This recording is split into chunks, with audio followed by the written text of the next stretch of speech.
Been working as a police officer in Detroit for a little more than a decade now. I've learned ghosts are not the scariest thing you'll find out there. Living people are far worse. However, one of my first scary experiences did involve something paranormal. It still roams around my mind. I was still a rookie back then, going out for my first night patrols. I was nervous, but also excited to get the chance to finally take matters into my own hands, to make the country a safer place and play my part. Yes, I was the classic naive kid with big dreams. I believed that becoming a cop was the closest thing to a superhero. I know better now. So anyway, I was sitting there, next to my partner in the car, driving around the neighborhood, patrolling. It was starting to get very late, around 11:35 p.m. We had seen nothing suspicious or out of the ordinary, so we're getting kind of bored. We parked in sort of a desolate part of the neighborhood, just watching the hours go by, and our radio flicked on. We were being dispatched to another place, as somebody had reported strange noises coming from an abandoned warehouse.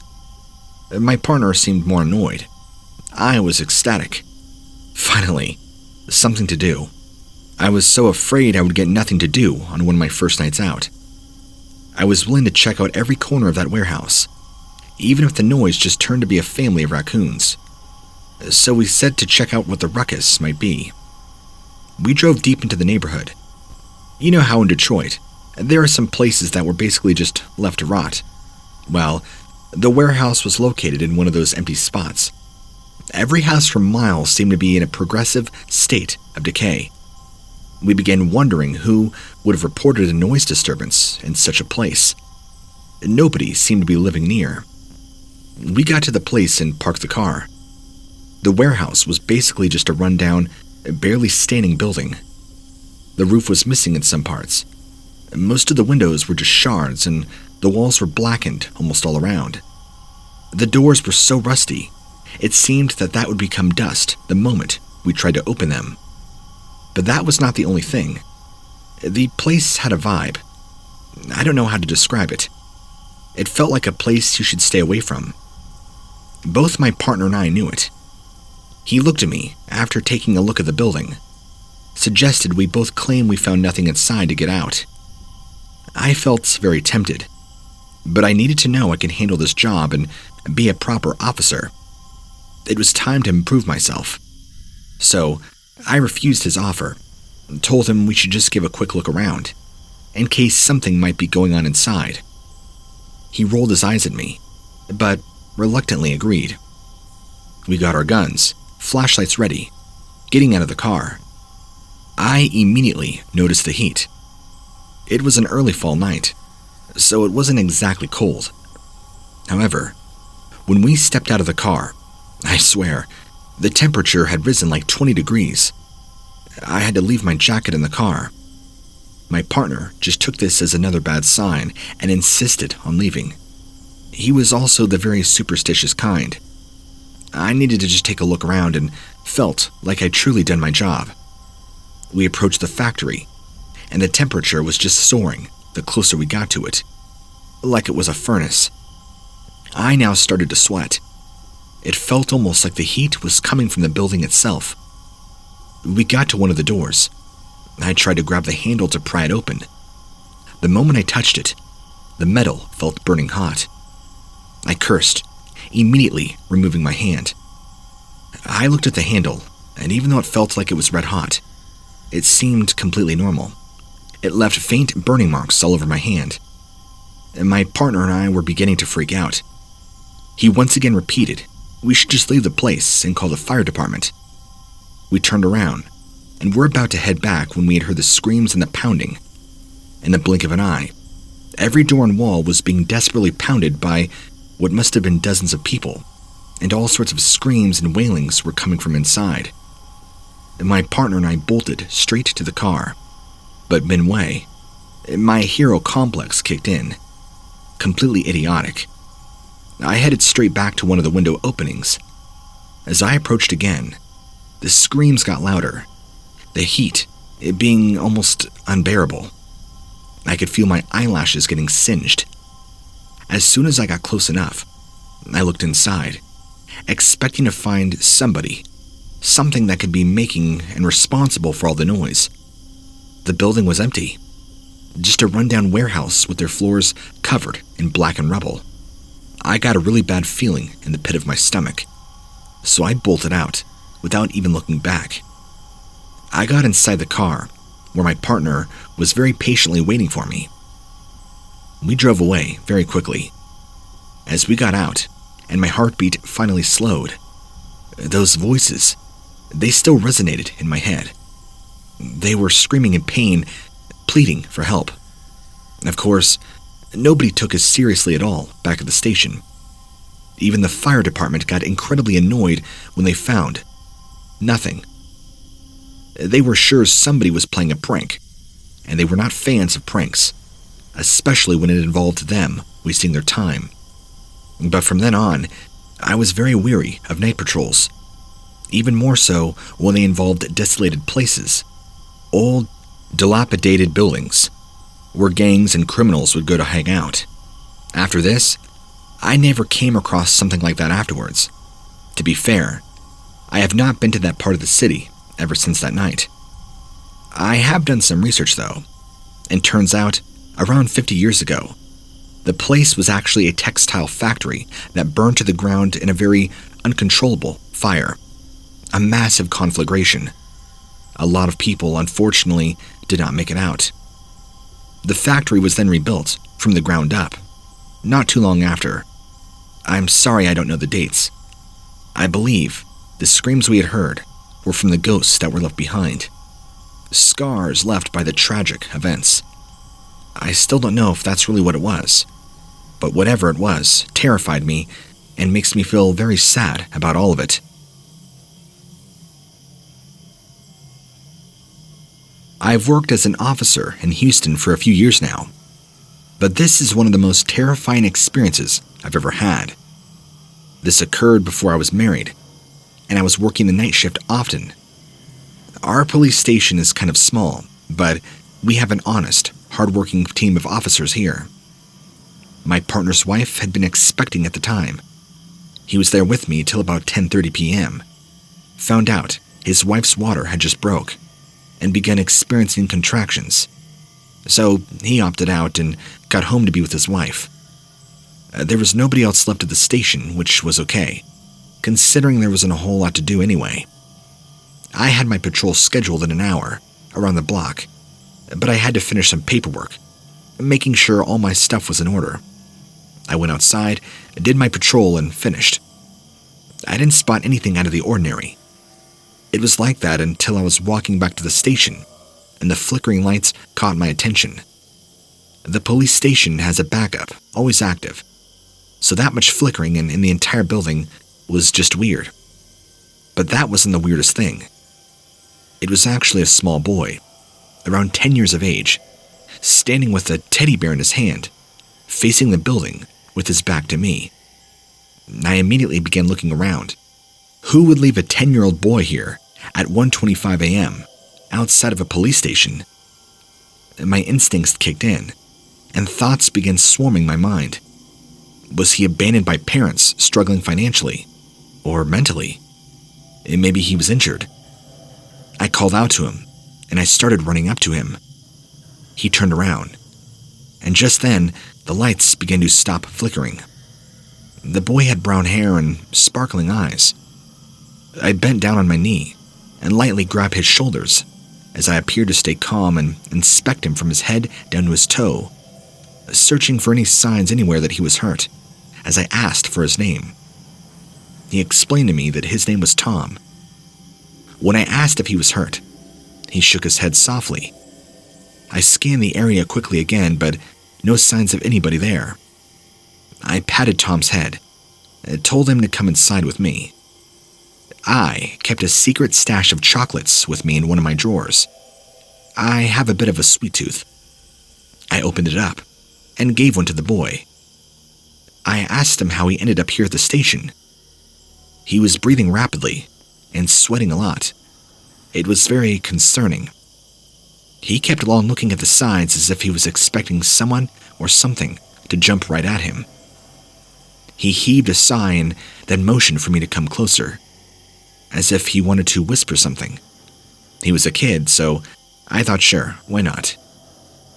He began to whisper while looking down at his teddy bear in his lap. He told me that he had 3 friends he used to play with him. He called them Ruth, Drew, and Calvin. I was taking notes as he was telling me. Tom said they got into a fight earlier today about something he was not aware of. During the argument, Ruth, Drew, and Calvin began to get violent with each other, ended up hurting Tom's mom just a while ago.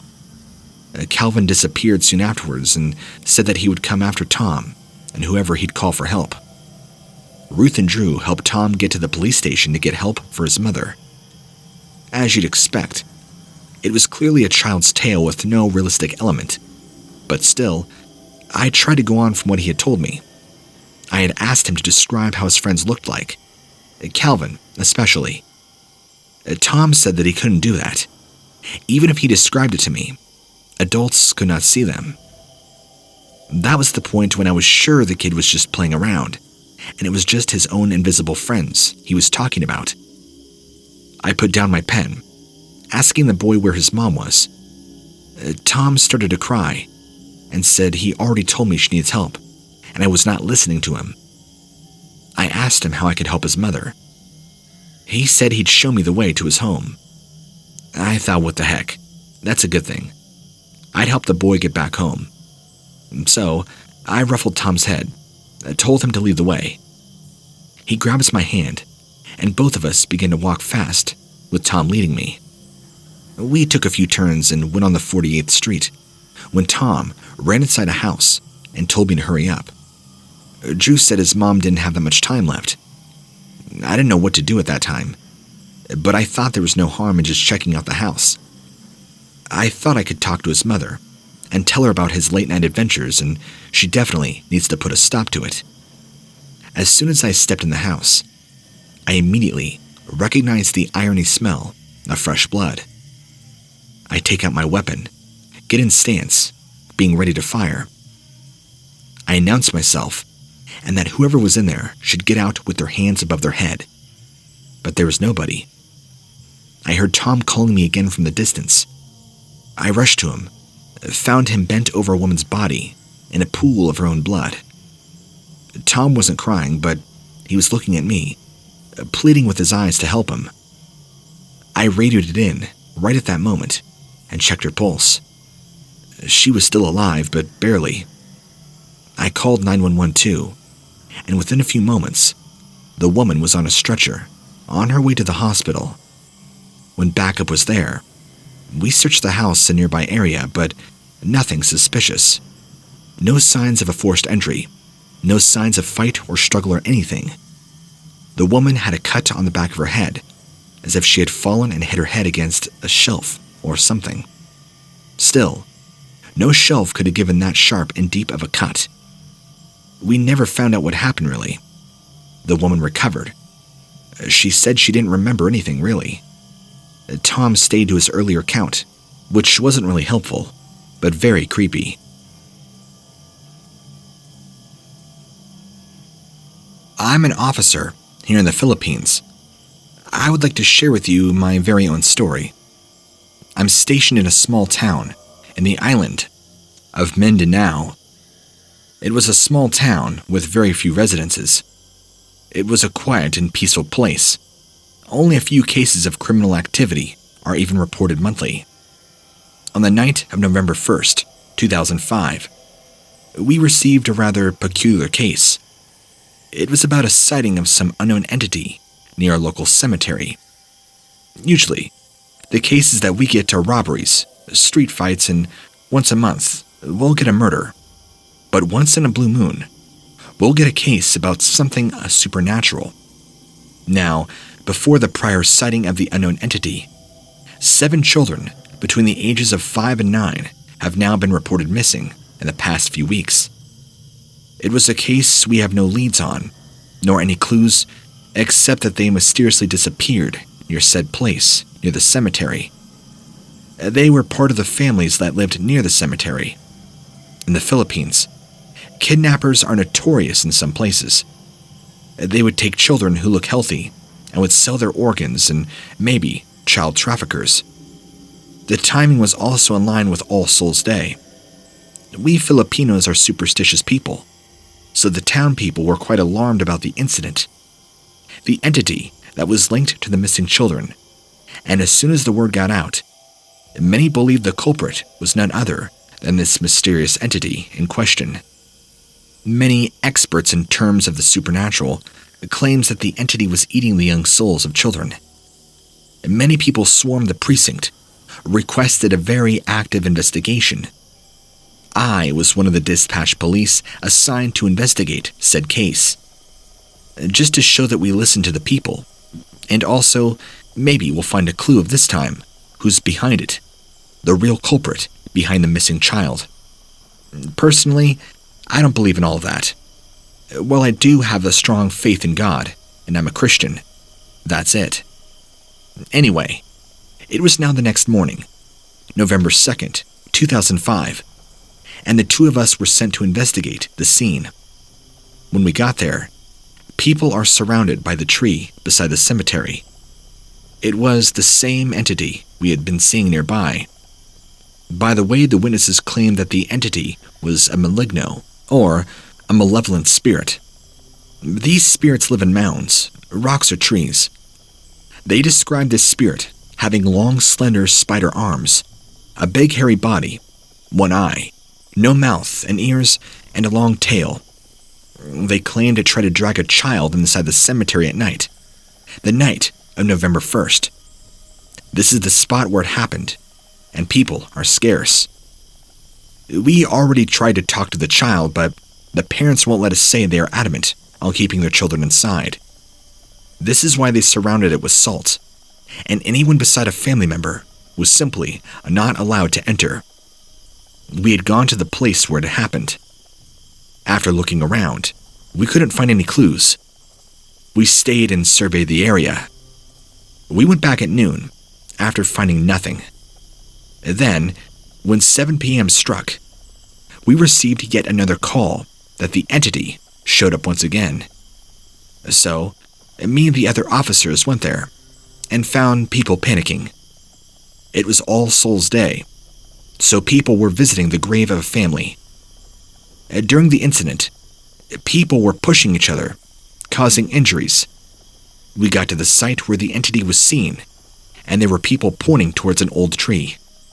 They're saying that it appeared near, but then disappeared immediately. We firmly took control of the situation, made people clear out of the area.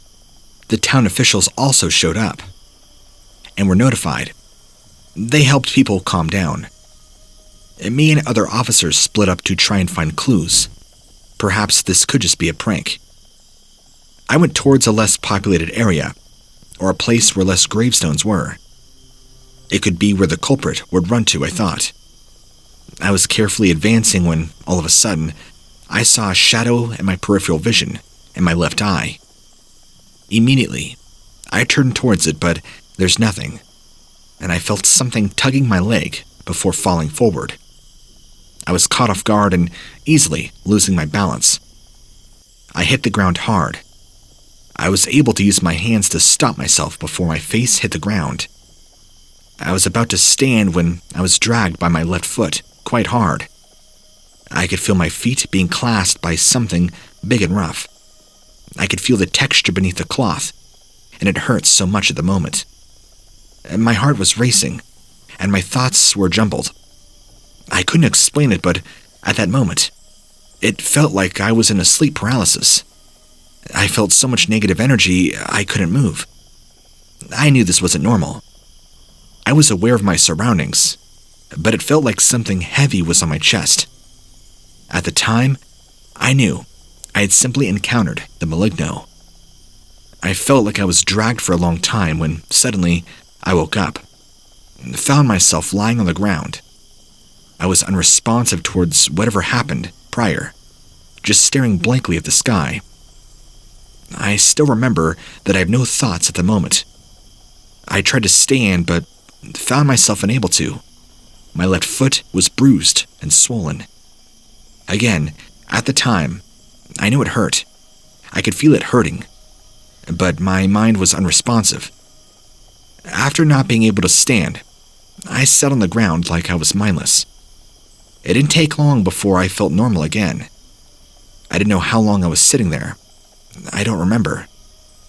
After the feeling of being aware came back, I called for backup while looking around, panicking and praying out loud. After a while, my colleague arrived, but I still didn't feel secure. I wanted to get out of there. Years already passed, and I still remember that one night very vividly. I was so helpless, I couldn't even look at the maligno. I thought to myself, always, maybe that's what the children felt, that there were no sign of a struggle. I can't express or explain how scary the experience was. I told my story to others already, and some believe, while others did not. The missing children were not found. No culprit was apprehended. Also, all the trees in and near the cemetery were cut down. No children went missing again.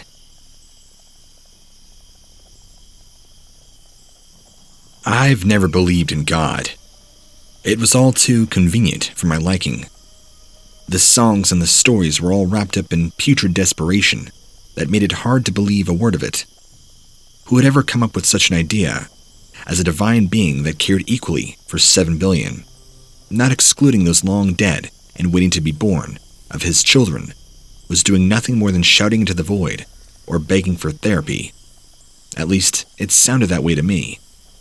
What other explanation was there when children were starving or being locked in cages for daring to cross a man-made line of no crossies?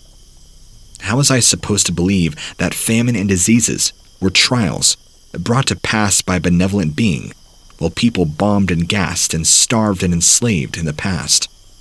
When children woke up, not knowing if they'd be shot dead for pursuing an education in the now. The pain and suffering that came with simply being alive. It did not seem like the work of a benevolent leader of any sort. Honestly, it appeared like tyranny, child abuse even, and I personally never subscribed to it because of that.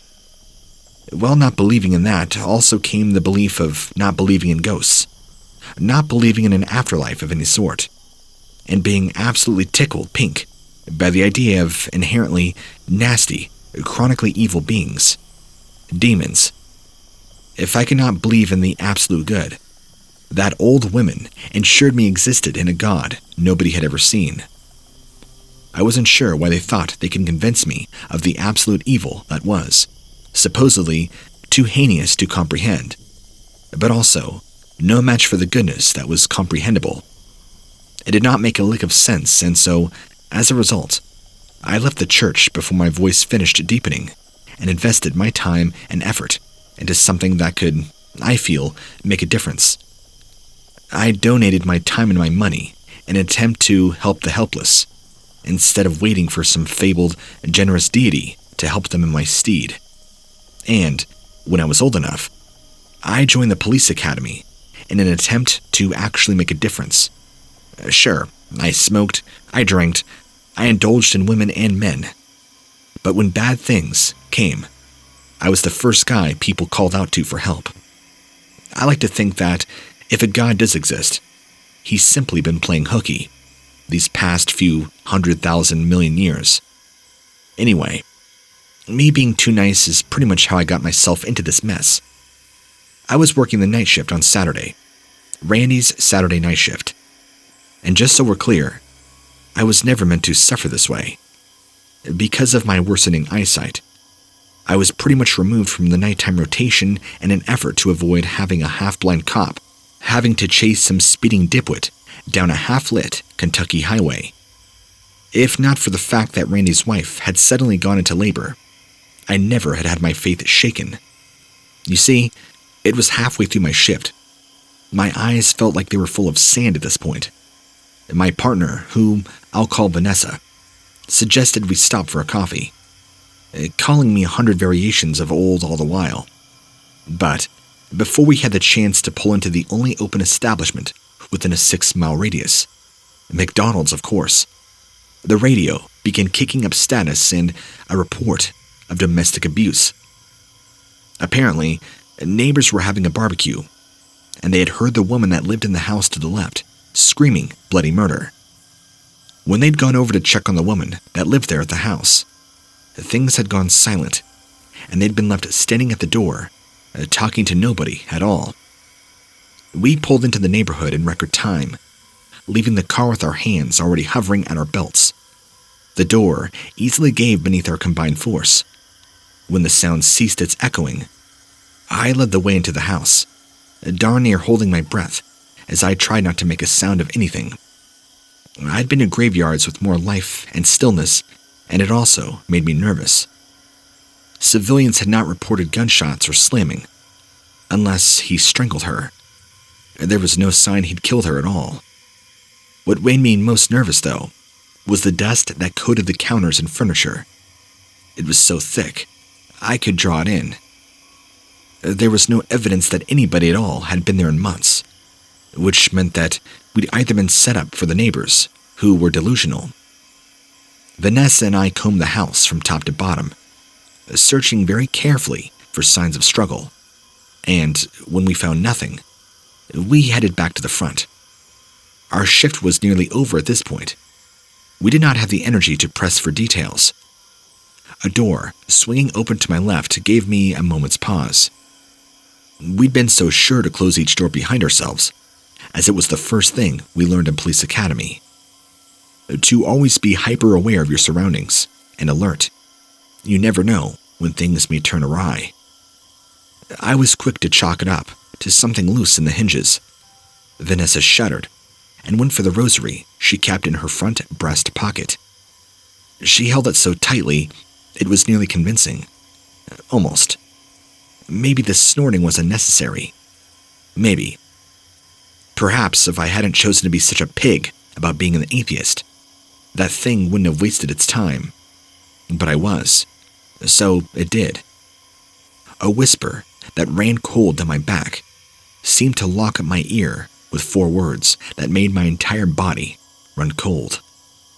You're going to hell.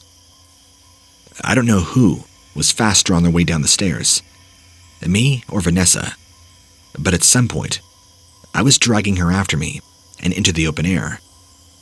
We turned to search for the neighbors we'd left outside, only to find the entire street was now dark. There was no sign that anybody had ever been there at all. Vanessa took that information in, heading for the car, telling me to come up with an explanation for that.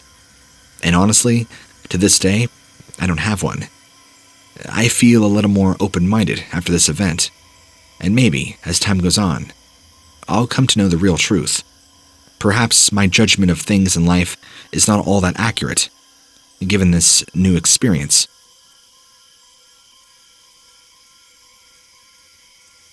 A girl had come to our police station to report that somebody was stalking her in her newer apartment. We initially preceded the case as simple, but it was not what it looked like.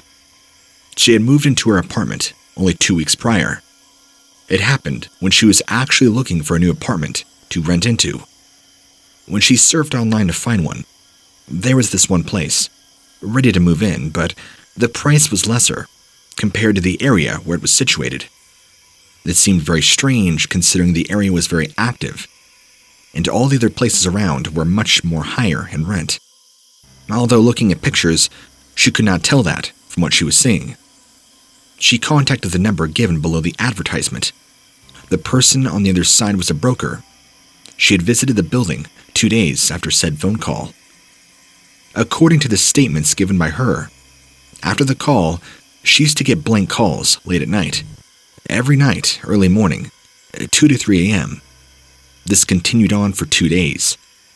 When she visited the building, everything looked quite okay, but when she reached the 3rd floor and walked to the apartment, she was waiting for the broker to open it. She saw some people waiting outside. They began to discuss something. She found this very unsettling. It was a 1-bedroom, 1 kitchen, 1 bath, with a tiny little balcony apartment.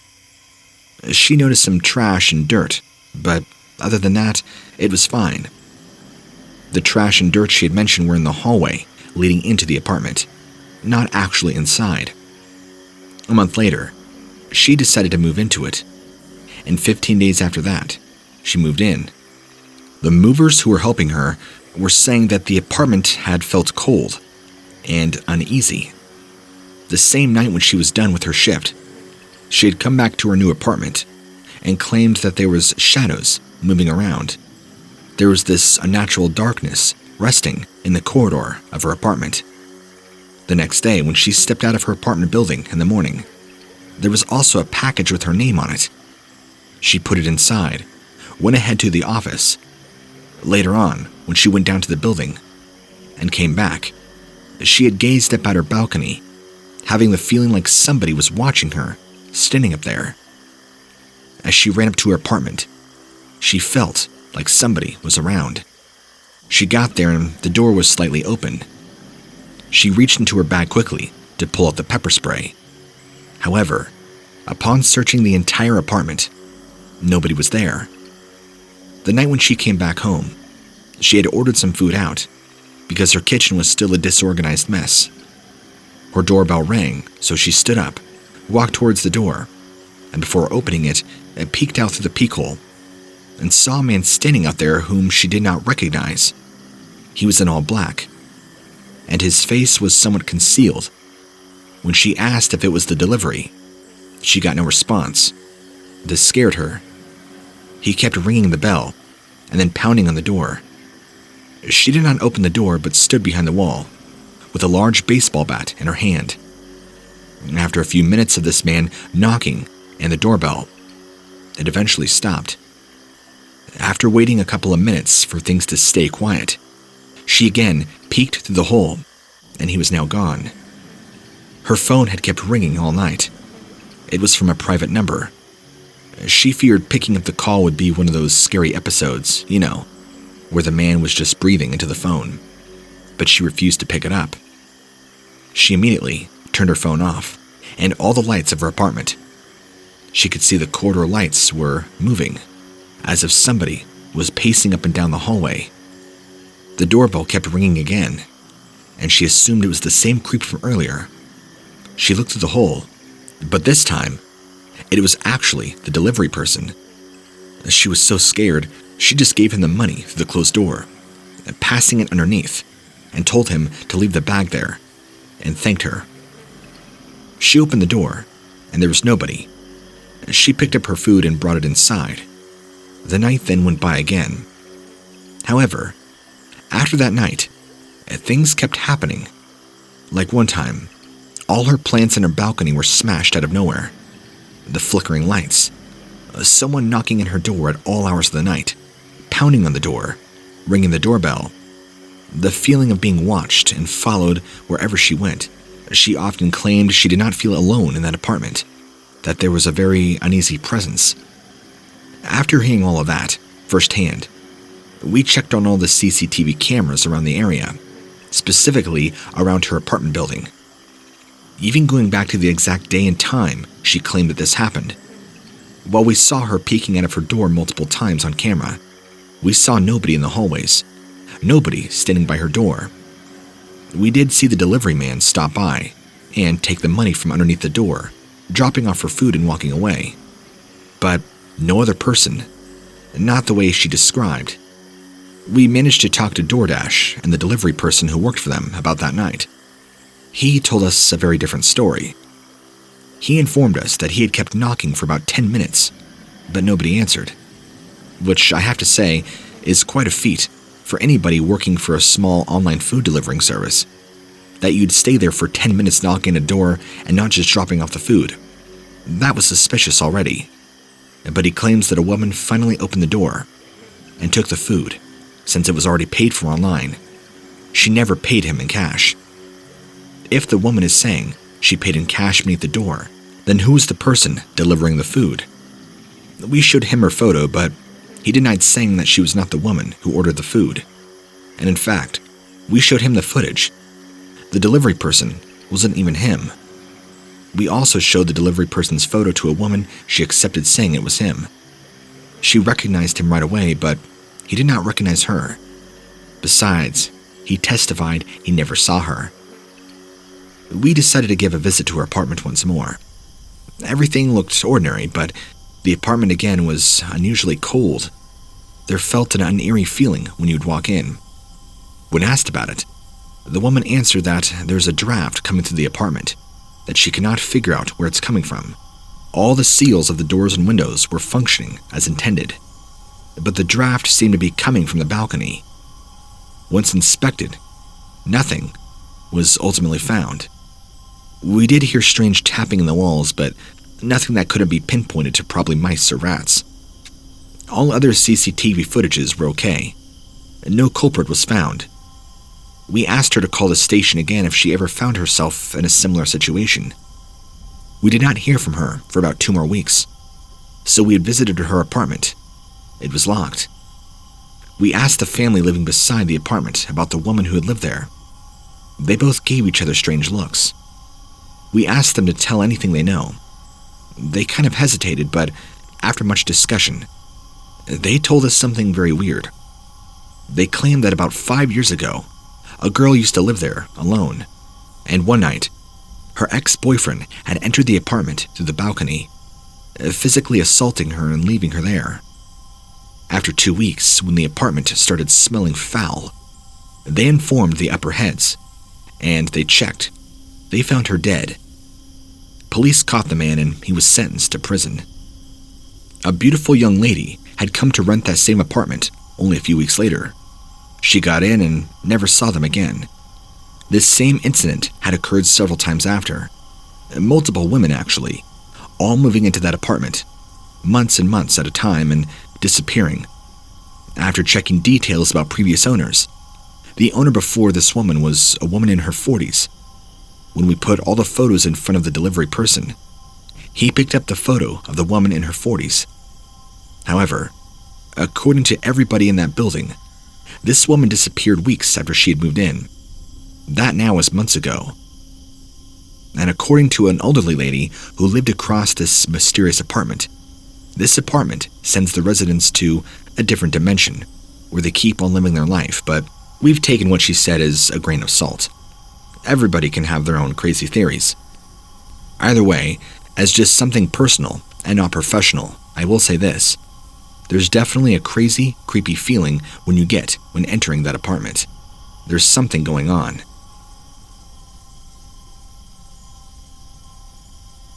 Growing up, I always wanted to be like my father, brave and courageous, always fighting against wrong and instilling good, or trying to. He was a police officer, and from a very tender early age, I decided that was the path I was going to continue on to. Carrying a real weapon everywhere. You know, the fantasy of beating up bad guys and robbers. Maybe it wasn't my father who had influenced me to be an officer. Maybe it was more the action movies we used to watch, like Die Hard and things like that. Anyways, fast forward, and I'm 22 years old. A newly appointed rookie officer, patrol duty near Emily Bridge in Vermont. It was a very popular tourist attraction, but not because of its beauty, because of the creepy urban legend surrounding it. This 50-foot-long bridge is said to be the site of a young woman's suicide in the mid-1800s. According to legend, the woman, Emily, was supposed to meet her lover at the bridge to elope. However, she ended up hanging herself from the rafters when he never showed. Now, it's believed that Emily's ghost scratches at cars, crosses pedestrians, and sometimes just appears in front of them in her ghastly, evil form. I don't believe in such superstitions and legends. People have committed suicide in many places. How come the whole world is not haunted with their spirits? So, it was a Saturday morning, the time of my duty, right near the bridge. I was patrolling alongside my partner, a 39-year-old officer whose name I will not mention, 20 years of experience, and a lot of stories on how he saved the world, apparently. He's so talkative, my head ached from listening to him over and over. I tried drowning him off by playing Grease 2 in my head, and eating my roll, which I had bought. Street food during patrolling is the best. My partner also had a roll, but God forbid he quietly eat and stop talking. He's narcissistic and so self-obsessed. He even talks with his mouth full. During one of his abnormally long stories about how he had apparently saved a woman from being kidnapped, we heard a shrill scream. It seemed that a woman was screaming, but what most shook me was the pure terror that could be heard in her voice. We quickly geared up, walked toward the sound of the scream, which was apparently under the Emily Bridge. As soon as we reached there, I saw a sight which I'll probably won't ever be able to forget. A man lying on the ground, moaning in pain as his back bled, and a pool of blood was forming underneath him, while a woman was being strangled by a white shimmery thing. When my partner and I both stopped, the white thing stopped strangling that woman and turned around. It was a ghost. The ghost of a woman. Probably Emily from the legend. It stopped and disappeared. It gave us this creepy cackle, and quickly disappearing. We stood shaken for a moment, because what on earth? But then went towards the distressed couple, lying traumatized. I checked if the man was lying on the ground, while my partner checked on the quietly sobbing woman. Thankfully, the woman was not hurt, so I called my partner to help me pick up the man and quickly get away from under the bridge, lest that Emily ghost comes again. How would this be able to happen? Even guns wouldn't affect a ghost. After coming away from the bridge, I laid the guy in the back seat of my car and took out my first aid kit, while my partner phoned an ambulance. The woman, poor her, she was traumatized, asking if her boyfriend would be all right. He was bleeding badly. My partner tried to console her, but she just could not stop sobbing. It was a terrifying thing being attacked. I wouldn't blame her so much for crying. I would have done it too. We tried asking her what happened, but she couldn't speak so much to tell what happened. When the ambulance arrived, we put the couple in it and sent them on their way to the hospital. We basically told our story to our supervisor. He laughed in our face and didn't believe me. Even my experienced partner at first, but we luckily had our cameras on us and had recorded the entire thing. Although the ghost of Emily was invisible in the recording, which is creepy, we could see the bleeding man and the being just flying in the air while clutching her neck where the hands of the ghost had been. Our supervisor was very quiet, asked us to do a follow-up with the couple, and asked them about what happened there to make sure their stories added up. We waited till the next day before checking up on them.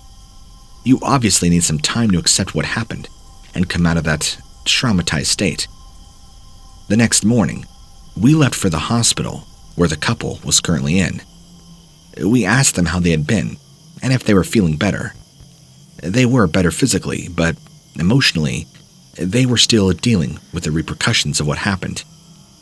Upon asking what happened under the bridge, the woman told us that they were just making out when this being appeared. This white apparition formed around her boyfriend and tried to throw him off the bridge. He fought her back when she proceeded to attack, preventing him and her from leaving. I don't know. When the woman tried to save her boyfriend by trying to drag him away and throw him off the bridge, this thing began choking this girl. It's completely wacko, right? While this thing was choking her is when we had appeared. She profusely thanked us for saving their lives, suggested that we should close the underside of the bridge. Safe to say, I did not expect this to happen when I applied for working as an officer. I understand this probably sounds like some cheesy, creepy story, but I promise, things happen on the job that are far more unquestionable and disturbing, to say the least. And stories like this get concealed from the public far more often than you would ever imagine.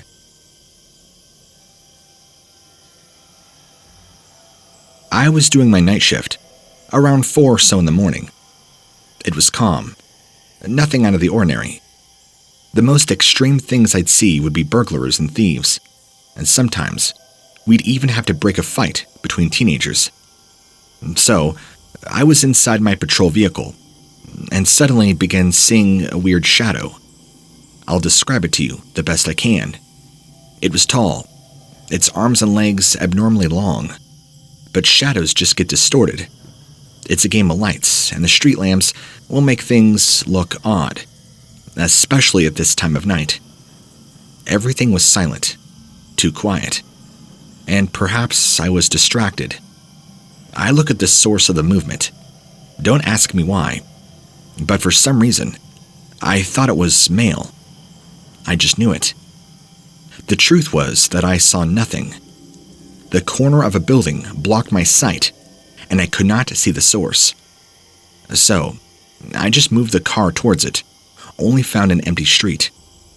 Mind you, I'm a 32-year-old female, and I've been a police officer for more than 10 years at this point. I can't be scared easily. I've seen it all, even less for the supposed supernatural. I believe in neither of those things, and to this day. The only horrors are those real people can do, not some ethereal entity moving to do God knows what to us. If anything, I've been told I'm too cold by people around me. The truth is that I'm not the most expressive person to be around, which sometimes just unnerves people. Well, this shadow keeps getting larger and larger. It was of human shape, if well, very deformed. It looked too tall to be a person. But then, lights often make us see weird stuff. Then, it began to get close, slowly. I could see how it moved its legs in the weird manner they got twisted as it walked. I began to look behind me and at the sides. I remember hearing a street dog whimpering and feeling this utter sense of dread. It was completely irrational, I know. The hairs at the back of my neck stood up, and this ugly chill ran down my spine. The dog in the distance kept whimpering. A sense of pity, I think. Something, it made me get out of the car, open the door, and get it inside. Oh man, the feeling of vulnerability I felt was horrible. I moved fast, tried to look better at my surroundings, but there was nothing to see. Even all my training did not allow me to see what was around me. The dog kept whimpering. I turned on the engine and noped out of there, out of that accursed street. The people at the station told me nothing about the dog. We kept it there until morning when I left, and animal control would take care of it. I kept it for 5 years, actually. I had to get it from animal control. It was female, and passed away of old age. I called her Hope. Man, nothing even supernatural happened to me again. But I still remember that night, and the ugly chill that ran down my spine. The shadow that I looked like reminded me of something you would see from Slender Man. You know, that whole creepypasta Gen Z thing. So far, I don't know if it was a paranormal encounter or not. I'd like to believe it wasn't. But I felt something was out there, getting close to me, and so did this dog. Either way, whatever you believe, it was certainly creepy.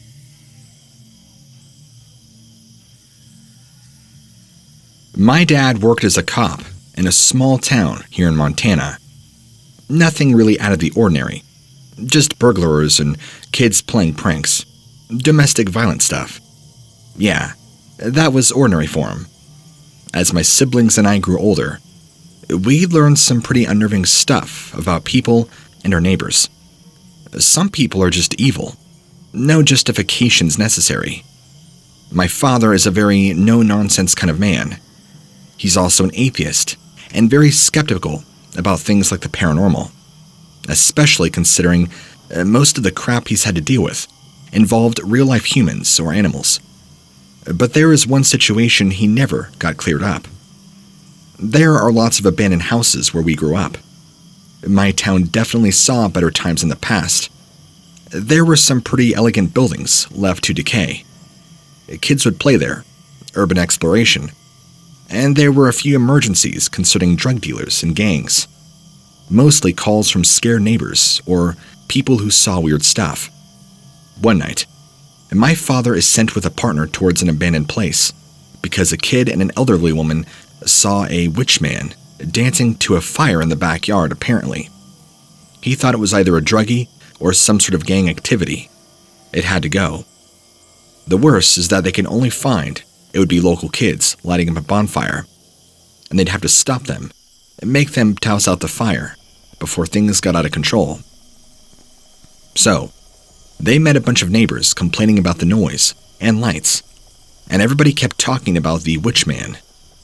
My father's companion says he saw somebody moving on the floor above, so they got to the house, announced themselves, and just get inside because, naturally, nobody answered. Once inside, they say the prank was successful and fun, but that it's time to stop. The neighbors have had enough. They start to register the place, room from room, and they only see old stuff, but really nothing of value. It must have been stolen. Same for the second floor. But there, my father begins feeling tense, and so does his partner. Like they were being watched. But they saw nobody. And it's not like there were many places left to hide, really. In the end, both my father and his partner saw something shiny outside. Orange light of fire. But when they looked at the window, they saw nobody there.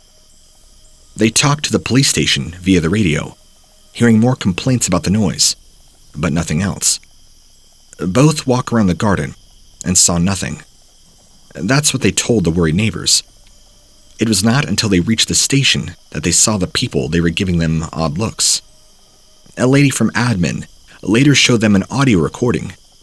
In it, you could hear my father and his colleague describing what he saw and the neighbors' complaints.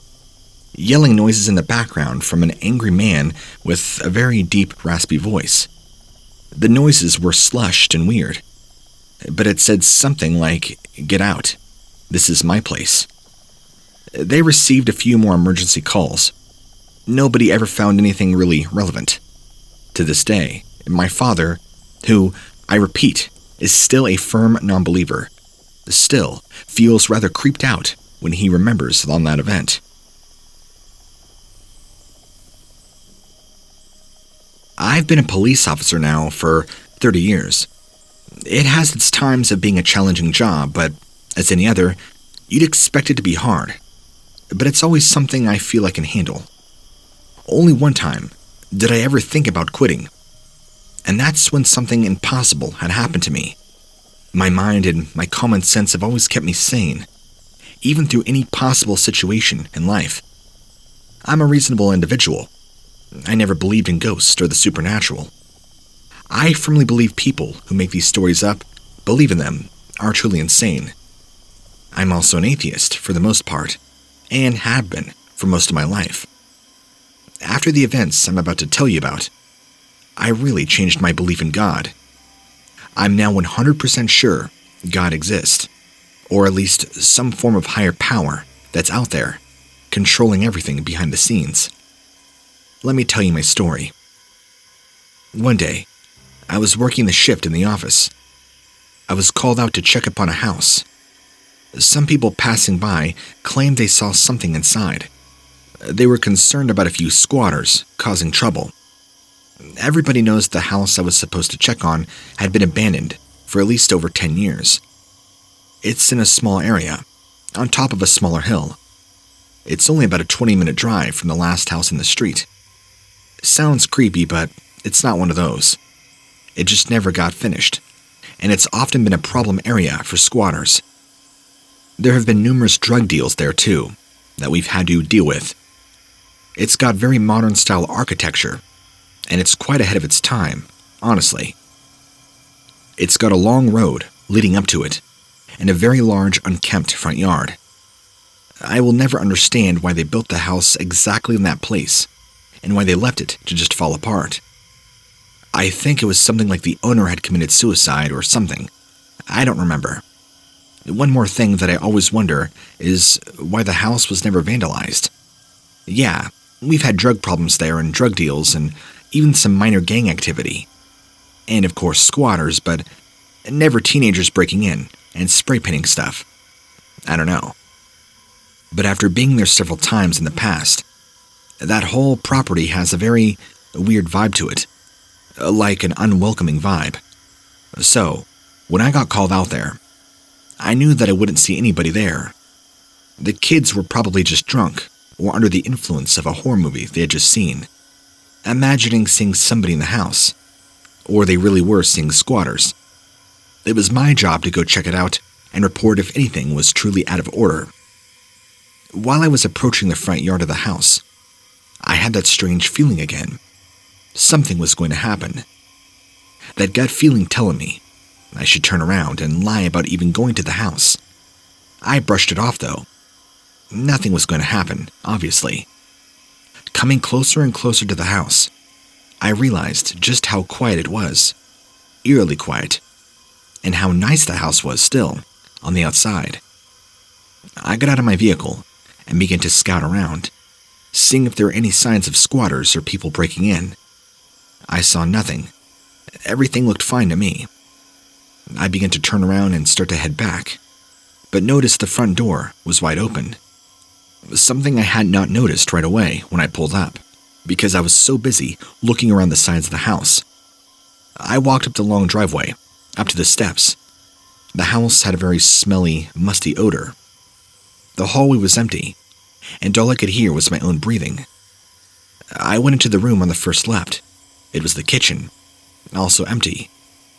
It took a few minutes to check the entire house, and there was nobody inside, just as I had suspected. I began to make my way downstairs to try and lock the door. It was opened by the wind or something. Going down the stairs, I saw a woman standing in the middle of the hallway, staring at me. She was dressed in all black and looked very sick. I asked her what was wrong and how she got there. I didn't hear anybody else come up or pull up in front of the house, and as I mentioned, I checked it entirely just a few minutes earlier. The woman did not answer my question, or any other question that I had, like who she was, what she was doing in the house, and if she realized what she was doing was actually trespassing. She did not answer any of those questions. I began to walk towards her. I told her to put her hands up above her head. I was going to take her to the station to question her, but as I said, she began running at me. Her face twisted, and I jumped when I saw it. There was this disturbing madness resting in her eyes, like she was going to attack me. I didn't know what she would do if she did, so I fired a shot in her chest, and she stopped, looking at me in that exact moment, and the madness had just disappeared. She just looked sad and abandoned. She fell to the ground. I could not let her die. I called an ambulance and ran to her. The only word she said to me that night was why. I didn't know what to tell her. She closed her eyes and I felt her pulse fade away. She was dead. I couldn't handle the fact that I had to kill her. At least until the ambulance got there, I sat by her body, trying to process it all.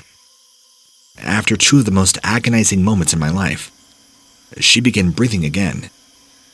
I don't know what I had to do to get my conscience clear. A few days later, they called me in from the hospital. She had wanted to talk to me. She told me something that made me believe she was on the other side, dead, and she was okay. Just about to go into the light, when a man had stopped her and told her she shouldn't do that. She should go back. So she did. That's why she's alive. Except she doesn't exist. There is no record of this person being alive or being born, nor does she remember who she is, where she came from, or what she was doing inside that house that day.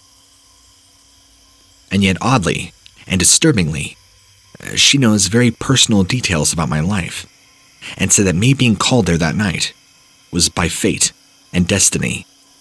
She knows things about my family, my childhood, things only me and my family could ever know about.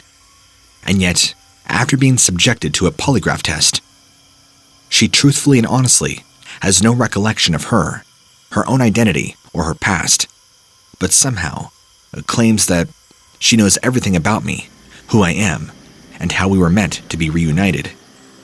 I feel like life has truly thrown me a wild card, and I really would help if I can get some closure from your opinions.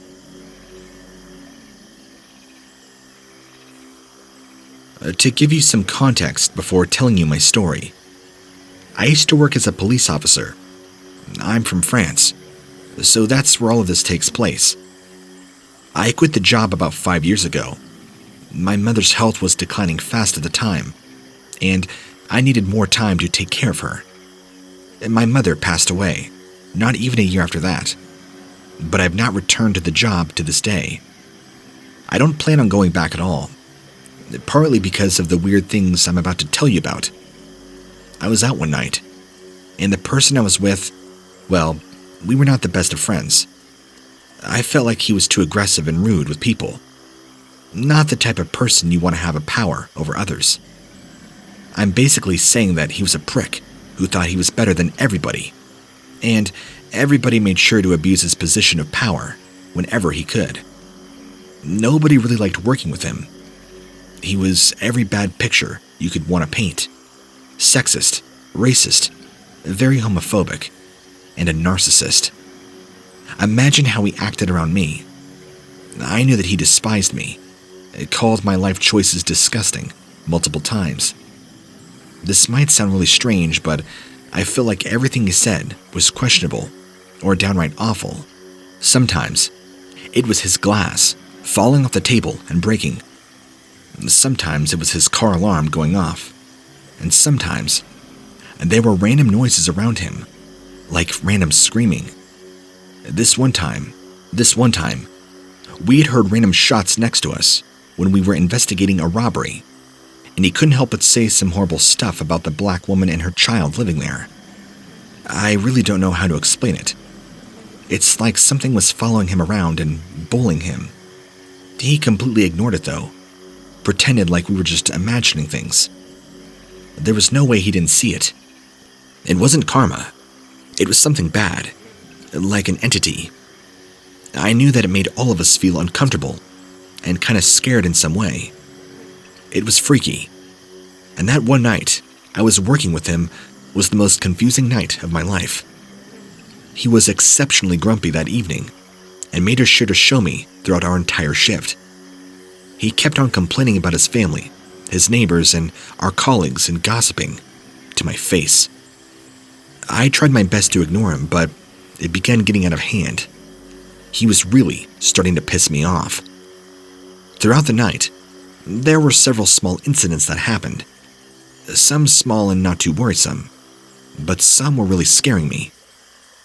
The first thing that happened in the car was the radio all of a sudden turning up in static. He turned it down and continued driving, as if he didn't think it was weird. After a little while, during one of his obnoxious rants, his coffee cup flew out of the cup holder towards him. This one scared me. It obviously couldn't have fallen out of the cup holder. It was basically launched at him. Again, he didn't seem to care at all, and continued talking. After that, it was quiet for a while. Not that many people were out and about on the streets, so the shift was more calm. Everything turned around after that, though. It just got way worse. Out of the corner of my eye, I saw something running from the side of the road, right in front of our car. We hit the brakes, and before he could come to a stop, you could feel that we had hit it. What I saw looked like a black cat, so I just assumed we had killed it. I was surprised by him braking. I didn't think he's the type of person to care about that. You'd almost expect him to drive faster for something like that. We both got out of the car to see what happened, but to our surprise, there was nothing. I was sure that we had hit an animal. We both did. And he was just as confused as I was, but said the animal had probably been able to get away from the vehicle, that maybe we had just hit something else. None of this made sense whatsoever. We got back into the car. We were both very quiet at this point. After a couple of minutes, I almost launched out of my seat. My partner hits the brakes out of the car out of nowhere. We come to a stop and I asked him what had happened. Now he looked scared. I had not seen him act like this ever, so it worried me. He told me that whilst we were driving, he sees a light behind the car, so he looks into the rearview mirror, and what he had seen terrified him.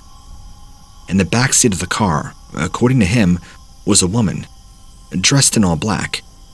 She stared right at him, with a straight face. He said he immediately pushed the brakes, and when he looked back up, she was gone. I could tell that he was not okay at all. As soon as he told me this, I saw somebody standing to the other side of the road from the corner of my eye. I soon turned around to look from there. They were then gone. I cannot tell you how uncomfortable I felt. Seeing him being equally as freaked out as I was made it worse. He had ignored everything up until this point, but could not ignore what we had seen that night. We didn't talk about it after. You'd expect something like that to change a person. And after a couple of days of him being more quiet, he went back to his old ways.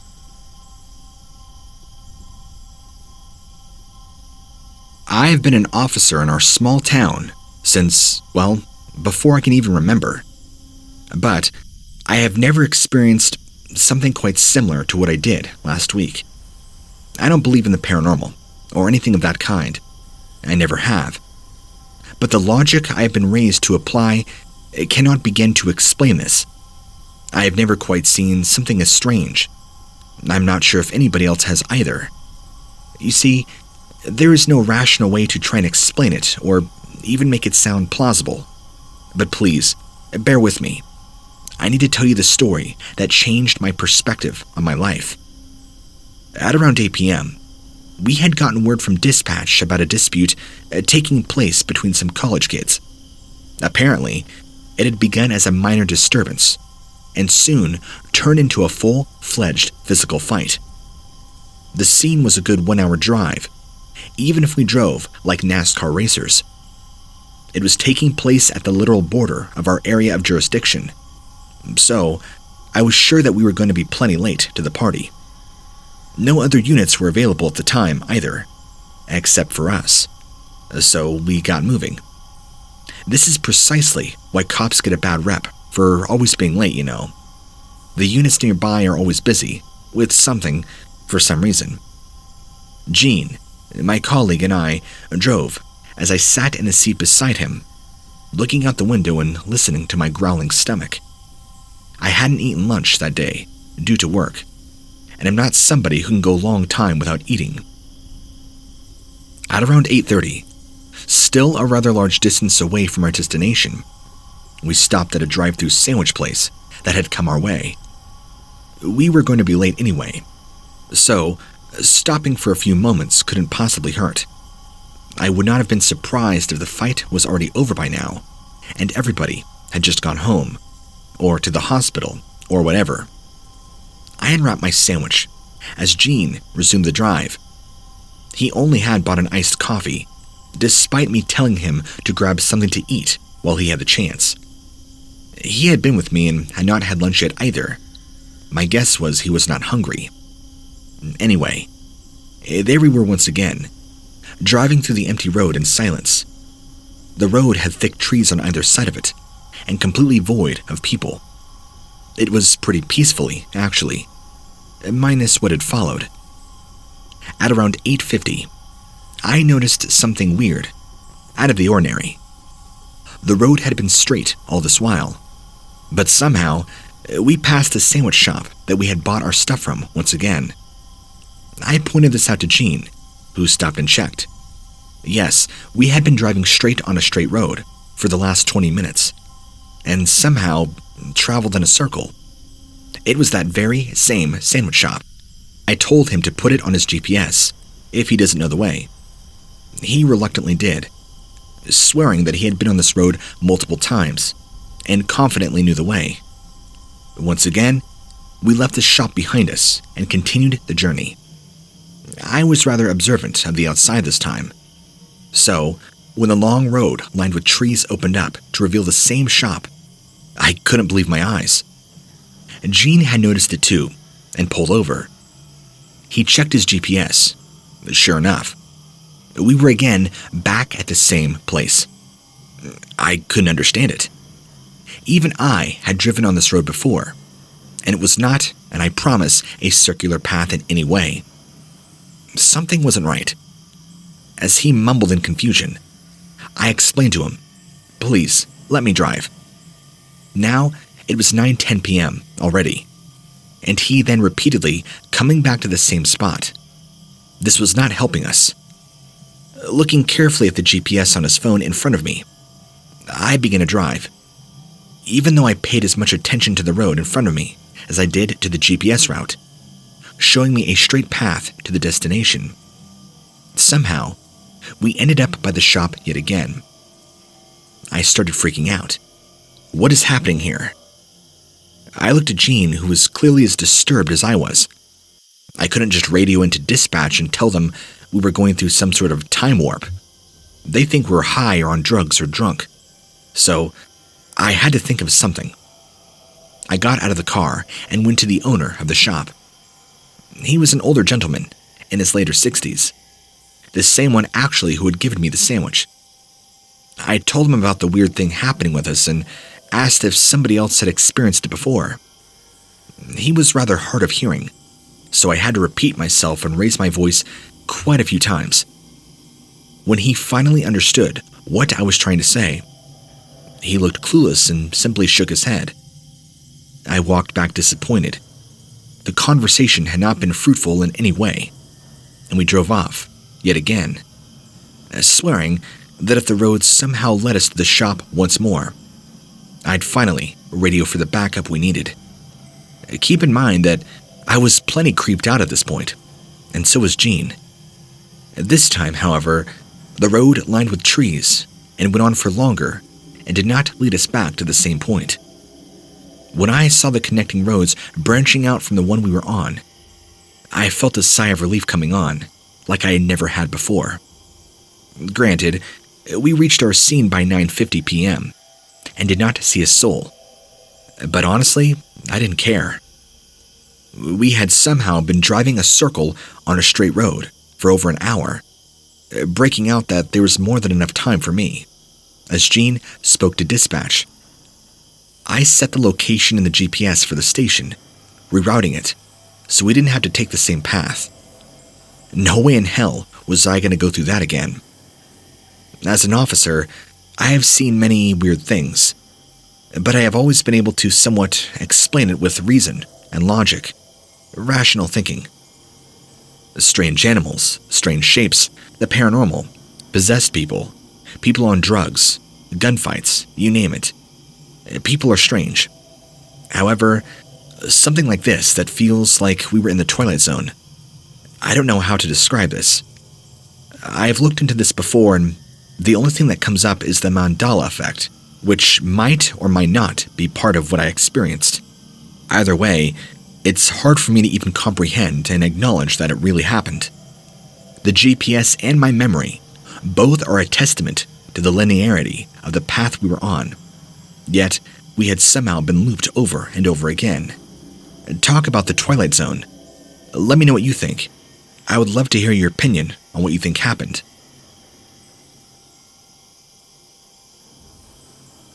I'd wanted to be a police officer ever since I was just a little boy.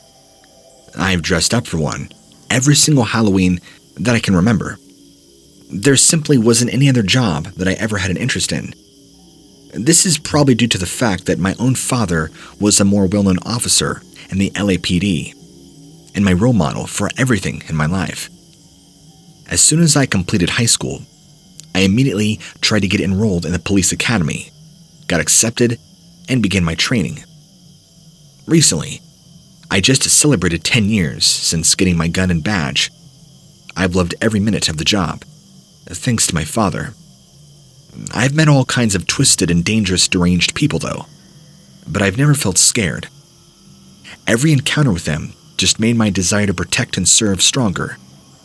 That's why the only time I've ever actually felt fear was when I was confronted with something non-human. It's something I still can't explain today. It happened sometime in August. Me and my partner were in our car, and we got a call over the radio from an address not far from us. A man calling 911 claimed there was an intruder in his house. We rushed to the address as fast as possible and got to the front door. There was no sign of a forced entry, but the door was unlocked, so we very slowly went inside and began scouting the house. After a couple of minutes, there was only one room left that we did not clear, and the door was locked. We stated that we were the police, and the owner of the house opened the door, coming out of the bathroom with a knife in his hands. As soon as he saw us, he looked relieved and put down the weapon. He explained that he lives there alone, and he heard a door in the house open and close just before he fled, locking himself in the bathroom.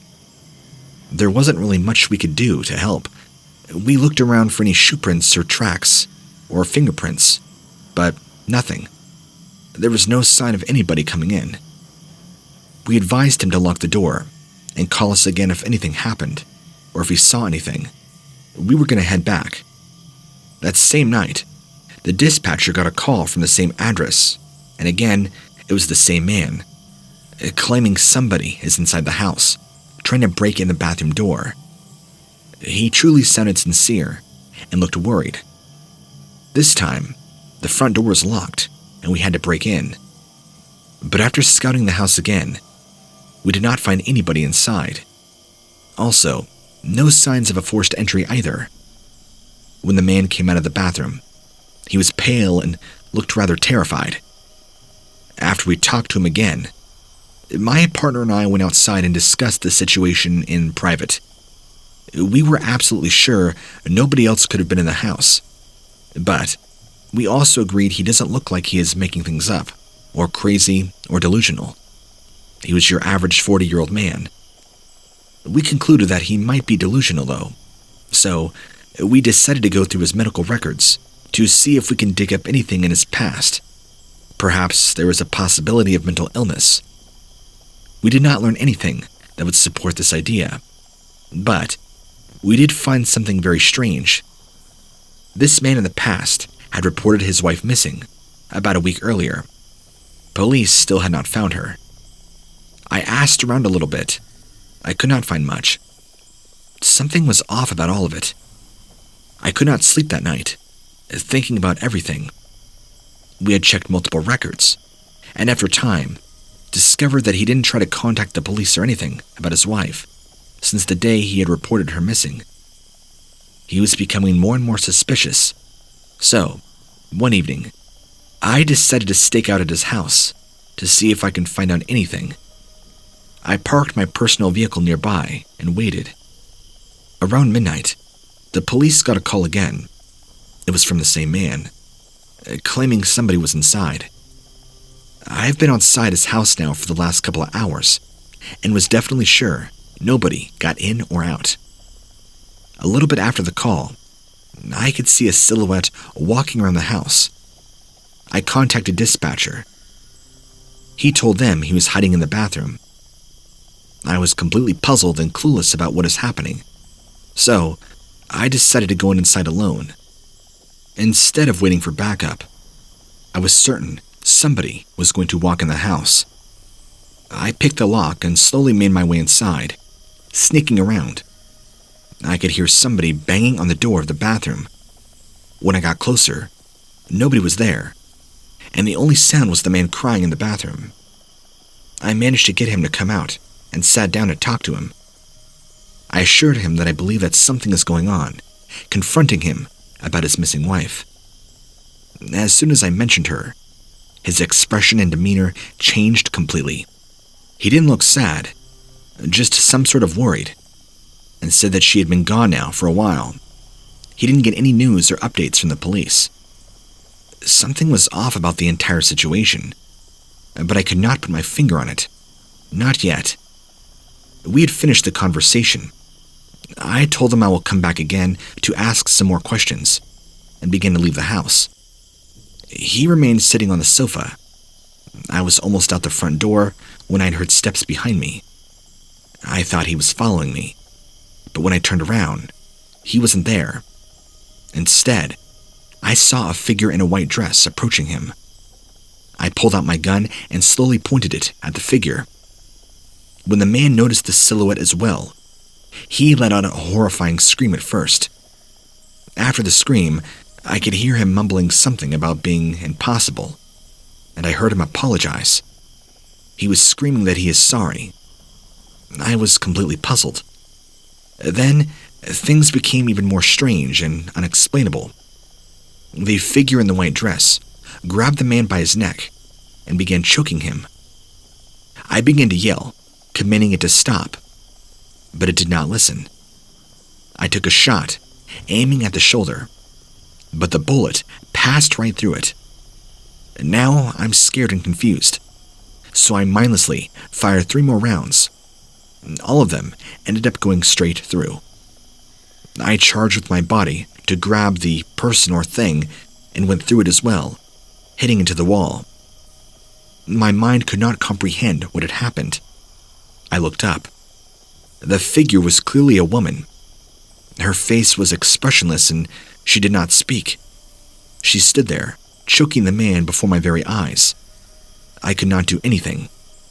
I called for backup on my radio, but pretty soon, the man on the sofa had collapsed. The woman in the white dress released his body and began walking away towards the yard. I stood up, checked the man's pulse. He wasn't breathing. He was dead, so I decided to follow the woman. She walked away slowly without making a sound, toward the tree in the garden, and then finally vanishing. When I got to the tree, I saw the dirt under it, that it was different than the rest of the garden. I began digging with my bare hands. After a little while, the stench. I began digging even faster, and discovered a body. Rather a head, to be more precise. The skin was already decomposing, and half the flesh was devoured. When the paramedics arrived, they examined the man, and I could see my pile of vomit right next to it after I had found it. The reason of death was concluded to be asphyxiation, but there were no visible marks that would indicate somebody had strangled him.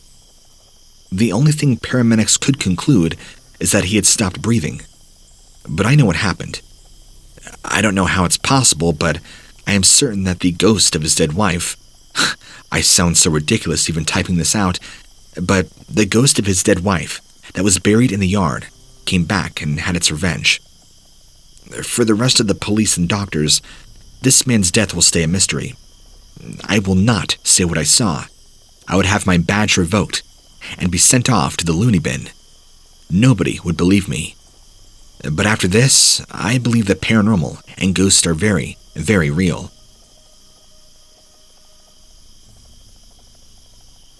As a kid, I dreamt of being an officer, like my father, and his dad before him. It kind of ran in the family. So, every time I was sitting in the passenger seat of my partner's cop car, it was even more special. It was my very first night, and my partner kept joking on me, ripping on me and calling me a rookie. But I didn't mind. I was very familiar with the hazing process. It was a boring night. My partner made attempts to break the silence by asking me all sorts of various questions.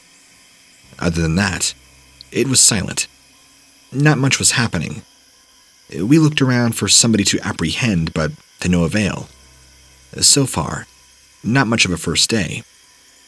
We kept on driving with nothing happening, until I saw a figure standing on the corner. I told my partner, "Is that something there?" I pointed to the figure, who I can now see was a taller man standing with his head to the ground. She looked around for a bit before shaking her head and concluding it was probably just a homeless man. We drove off. I looked out the window as we passed. He turned his head and we watched as we drove off. I thought it was weird, but not weird enough to get involved. We kept on driving when we got a call on the radio. 5150 on South and Boulevard. My partner picked up the radio and told them we'd be on the way. I faintly remembered the 5150 from training. It had something to do with the crazies. We took a turn to get there faster and less time than I had imagined. We pulled into the house and property they had described over the radio, loaded our weapons, exiting the car. I looked around again. A very quick scan of the neighborhood. That's when on the corner, opposite of the one we had came in, I saw him again. The man from earlier, looking down at the floor. I tapped my partner and motioned towards him. She looked at him. I can tell she was just as confused as I was. She whispered to me, "You get in the house. I'll go talk to him." I nodded, heading into the house. It was huge, and to my knowledge, abandoned. "Hello, it's the police. Is anybody there?" Just then, from a heap on the floor, I heard somebody speak. "You need to leave now. Go." It was coming from a man holding a wound on his side, bleeding badly. "Sir, who did this to you?" I asked, flashing the flashlight in his direction. "Get out. Get your partner and get out of here before he gets mad," he said, fear audibly in his voice. "Who gets here?" I responded, hearing a little bit of fear in my own voice. He opened his mouth, but before he could speak, there was a gunshot that had got both of our attention. I ran outside to see my partner, now face down. The man she was talking to was nowhere to be found. I rushed out to her side, kneeling down beside her, flipping her over before checking her pulse. I felt nothing. To show her respect, I closed her eyes before setting her back down, unholstering my weapon. I walked back into the house, aiming it, but to my surprise, the now bleeding man was not there. The house was empty. In his spot was a streak of blood heading out the back door, which I saw now had been busted open. I ran through, looking around. There, in the corner of the fence, stood the tall man looking down. "All right, you freak, hands up." He didn't move. It's like my badge and gun meant nothing to him. He did not fear me. "What, are you hard of hearing?" I said, "Put your hands up," trying to make my voice sound more macho. "No, that's how we're playing it," I said, fed up. 1, 2. Before I could get to 3, he turned to me, looking at me. What I saw made me drop my weapon. His stare felt cold, but he could not be staring at me. There were 2 empty spots on his face where his eyes would usually go. I stumbled backwards into the house, nearly losing my balance but catching myself in the sink, vomiting a bit. I was still shaken up by everything that's happened. It all happened so quickly. I stood over the sink, waiting for the urge to vomit to make a reappearance, and I had heard footsteps approaching. It was the man I saw before. He came in, wiping the blood from his shirt. He was not injured at all. "I'm sorry. It was truly nothing personal," he claimed with a smug smirk on his face. "You see, my boy has this craving for human flesh, and a boy has got to eat." He continued to walk towards me. "What is wrong with his eyes?" I said frantically, considering I was more than likely going to die. He was born without them. Doctors can't explain it, but my boy didn't let it get him down. He doesn't need eyes. He goes by his hearing and his smell. He looked out the door, and here he comes now. I knew what was coming. Just thinking about that freakishly tall, eyeless man and my partner made me sick. I vomited, all over the man and myself. He took a step back, and called me a disgusting fool, explained to me that there will be no mercy. And I ran as fast as I could, grabbing my radio and calling for backup immediately. I actually had to drive down the street to try and hide from this person until my backup arrived. He and his son were detained, and as it turns out, he had actually cut out his son's eyes as a part of some sort of sick, satanic, sadistic cult, and fed him human flesh his entire life, treating him like a wild animal. As far as I know, him and his son are still serving time in prison.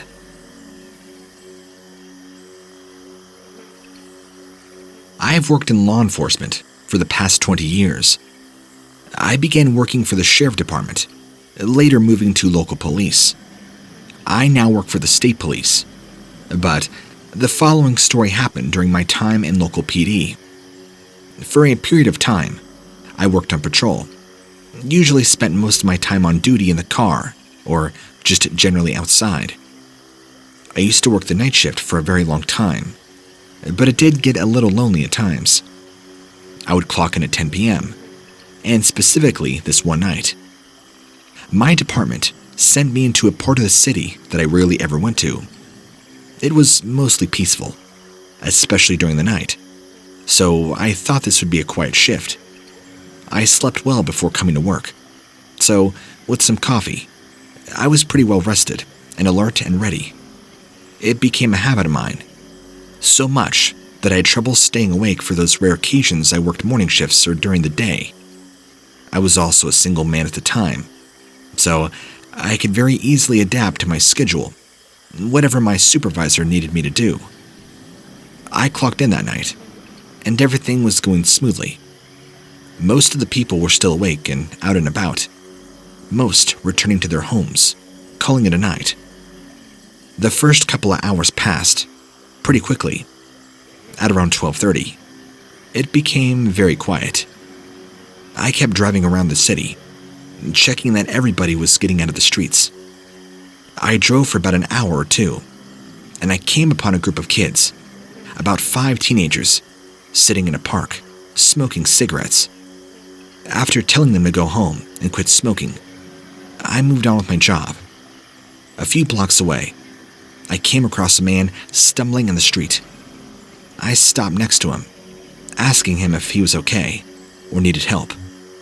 He told me that he'd had a bit too much to drink, but he was on his way home. Apparently, he lived across the street from where I stopped him. I let him go, watching him get inside. It took him a couple of minutes, but he eventually made it inside. I was on my way once again. This time of the night, we would usually receive complaints of loud parties, sometimes domestic disturbances. Tonight, however, was a bit different, and quite frankly, I was getting more bored by the minute. I heard some partners of mine go out and purposely try to open the doors of various businesses, making sure they're properly locked. I was considering trying it, to pass the time. If I had managed to get into the building, then I would have found a weakness and informed the owners. I was about to park my car and go out to check on a store when I heard the dispatcher calling out to everybody. I responded to the call. She reported that there had been a strange person wandering the streets, moving from alley to alley. My initial thoughts were it was probably somebody who was intoxicated. I would have to take him home or put him in the drunk tank. Well, I was very, very wrong. I arrived at the scene where they were last seen. It was a really cold night outside, and I was beginning to wonder if they had fallen asleep in one of the 3 small alleys right beside the main road.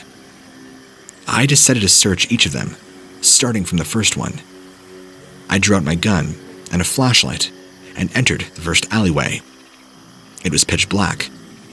I shone a light in and saw that it was short, and it ended with a wall. There was nobody there. I moved on to the second one. It was similar to the first, except this one had a few trash cans. I slowly moved towards them. They looked like drops of blood around them. I'm still not sure what the dark liquid was, but it looked like blood to me. I reported what I saw and moved to the final alleyway. I know that by this point, whoever it was probably gone, but I had to take a look. I walked into the third alley and was genuinely surprised to find somebody there. I suspected that it had been the person reported. I announced myself and approached them. It was a tall, skinny man. He was bald and very pale. He was also hiding his face, but not in a way to hide his face from me. More like covering his eyes because the bright light bothered him. I managed to get a glimpse of his left eye. I think that my shock encouraged him to show me his entire face. I calculated my mistakes here, as well as my opportunities for the course of action. My first mistake was that he was not a he in the first place, or even human. He had bright yellow eyes and a large mouth, with multiple sets of sharp teeth protruding out. Look, my sister is really into Halloween and contact lenses for various costumes.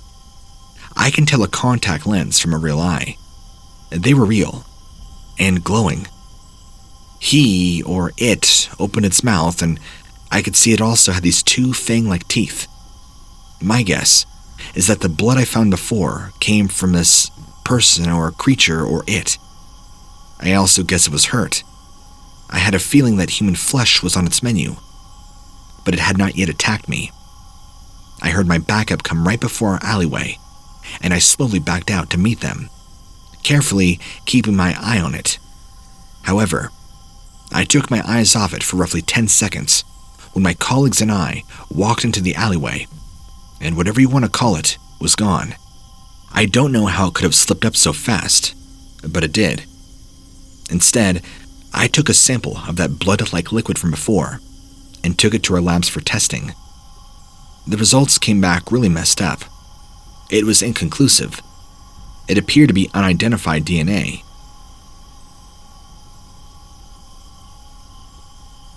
Working as a cop was simply one of the best decisions I've ever made in my life.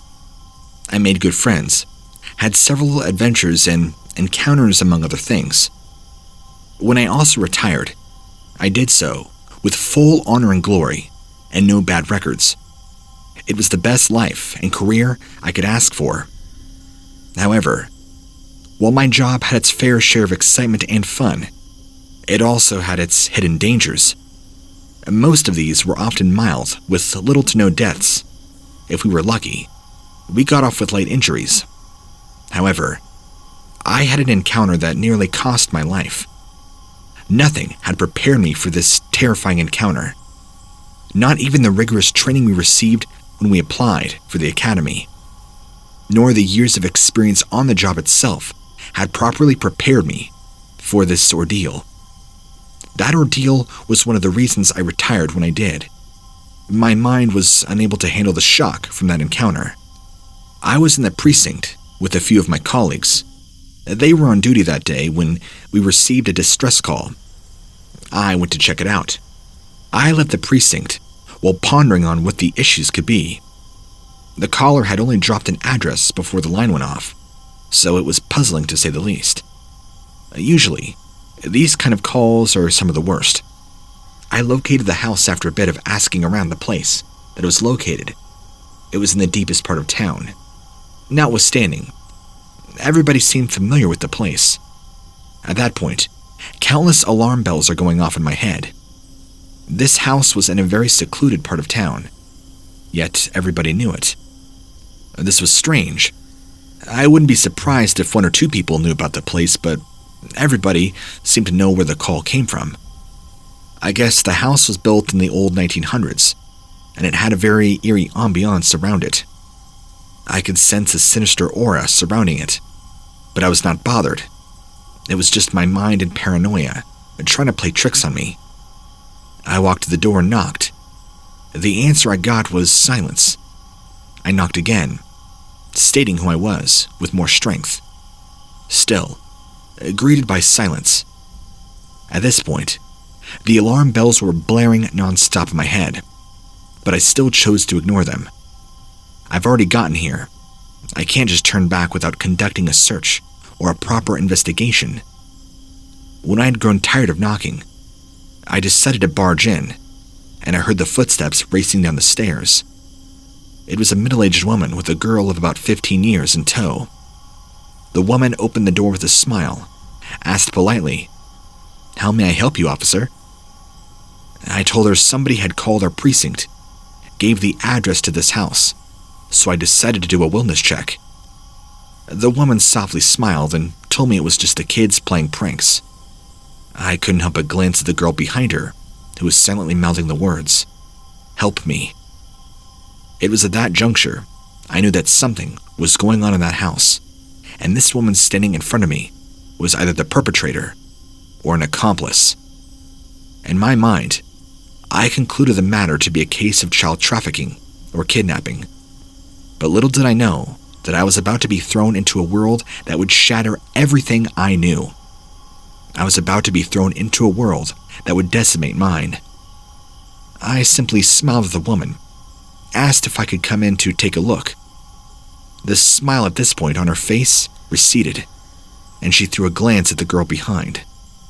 The girl trembled and retreated in fright, which further confirmed my suspicions that something sinister was going on. I took a step inside, taking a cursory glance at everything before turning to the girl. My intuition told me she had been the one to make the call that brought me here. I decided to make her talk so I could ascertain if the voice had been hers. "Hi, my name's Matthew. What's yours?" I had asked with a smile, trying to be chipper and polite. She only gave a frightful nod in response, declining to clearly talk. Again, another action firmly confirming my suspicions. She had indeed been the one to make the call to the precinct, and the look of terror on her face made me know that the woman standing behind me was clearly no saint. I turned to address her. "Ma'am, this child looks malnourished and starved. She's also in need of immediate medical attention. With your permission, I'd like to take her to the hospital." The moment I said those words, I could feel the temperature drop, and a cold shiver ran over my body. This look crept onto the woman's face, and her voice, which sounded like a demon from the depths of hell, awakened terror within me. All I felt was fear, a primal fear from the depths of my soul. Grabbing the girl, I rushed towards the door, only for it to snap shut, as if pushed by an invisible hand. The woman slowly began to shapeshift from a middle-aged woman into something ghastly and evil-looking. She gave this shrill cry, and her eyes retracted to these black shapes. The noise was high-pitched, making my ears nearly bleed. She raised her hands toward me, making me fly towards her. Terrified, I cannot describe how I felt. All I knew was I felt a pang of regret at that moment. This encounter had brought me face to face with a demon or a witch. She clenched her fist, and giving me the sensation that a hand had clutched onto my heart. I cried out in pain and silently prayed to God. In my pain, I didn't realize the girl was no longer behind me. I was busy, too busy, thinking of how to escape. Once again, ruthlessly, I was flung away like a rag doll, and it was at this moment I saw the girl. She was holding on to a crude crucifix. Stealthily, she went behind the woman and violently began stabbing her. With a cry of pain, the woman seemed to stop moving. I immediately radioed for backup, grabbing the girl, throwing her in my car, and driving to the station. My supervisor immediately began talking to her, while backup was taking care and cleaning up the situation. I was sent home for the night, and the next day when I went in for my shift, I was told I would no longer be working on that case, and did not speak about any of the details given. That was many years ago now, and now that I don't do it anymore, I feel the need to share this information. Hopefully it'll assist anybody out there with knowing that things beyond our realm of comprehension and understanding, rational thought, truly exist.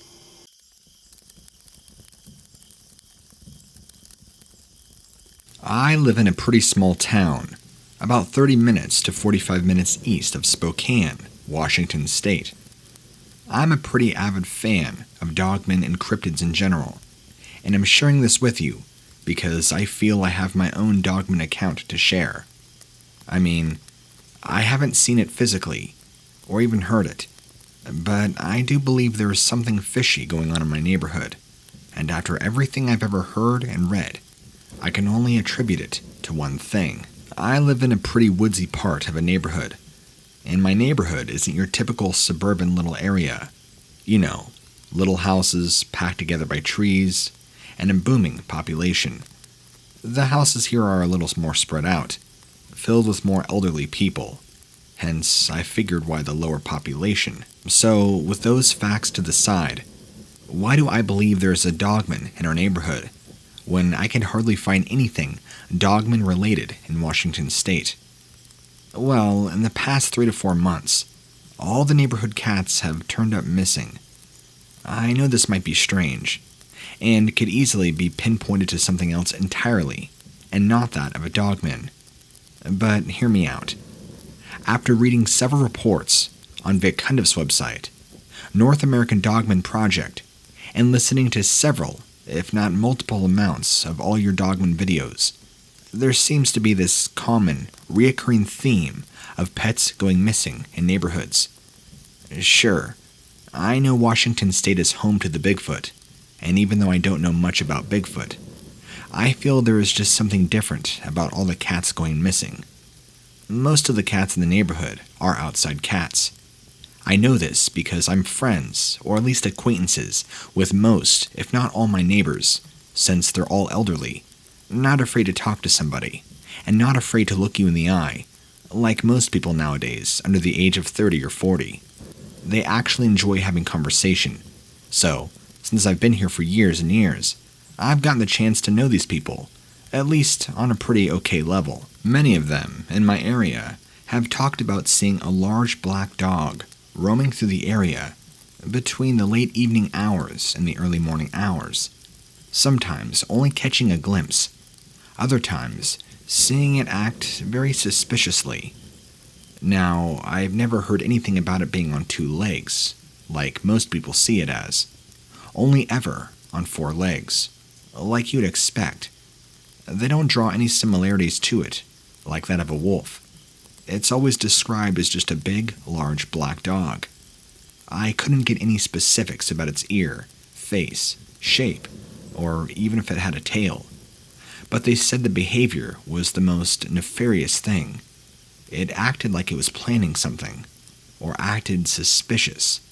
It's hard to describe, but about 4 or 5 of my neighbors now have reported to me seeing it. I mean, it's not like they see it and come to me and tell me. It just pops up through casual conversation and asking me if I've seen it yet. As of now, like I said, at least 5 of them have admitted to me that they've seen this thing around the neighborhood, popping up ever since roughly sometime in October.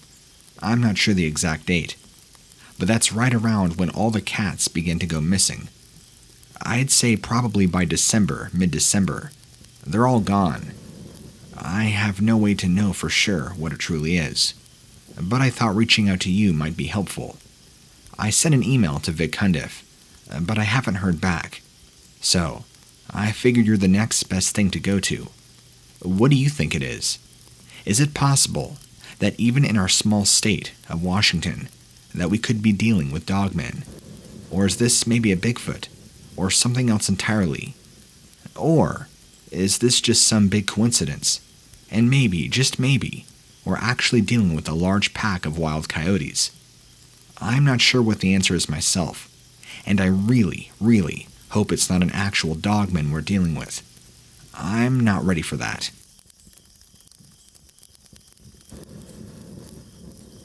Back in the summer of 2001, when I was driving my cousin's lifted truck around, I'm pretty sure I ran over an adolescent Dogman, or werewolf-looking creature.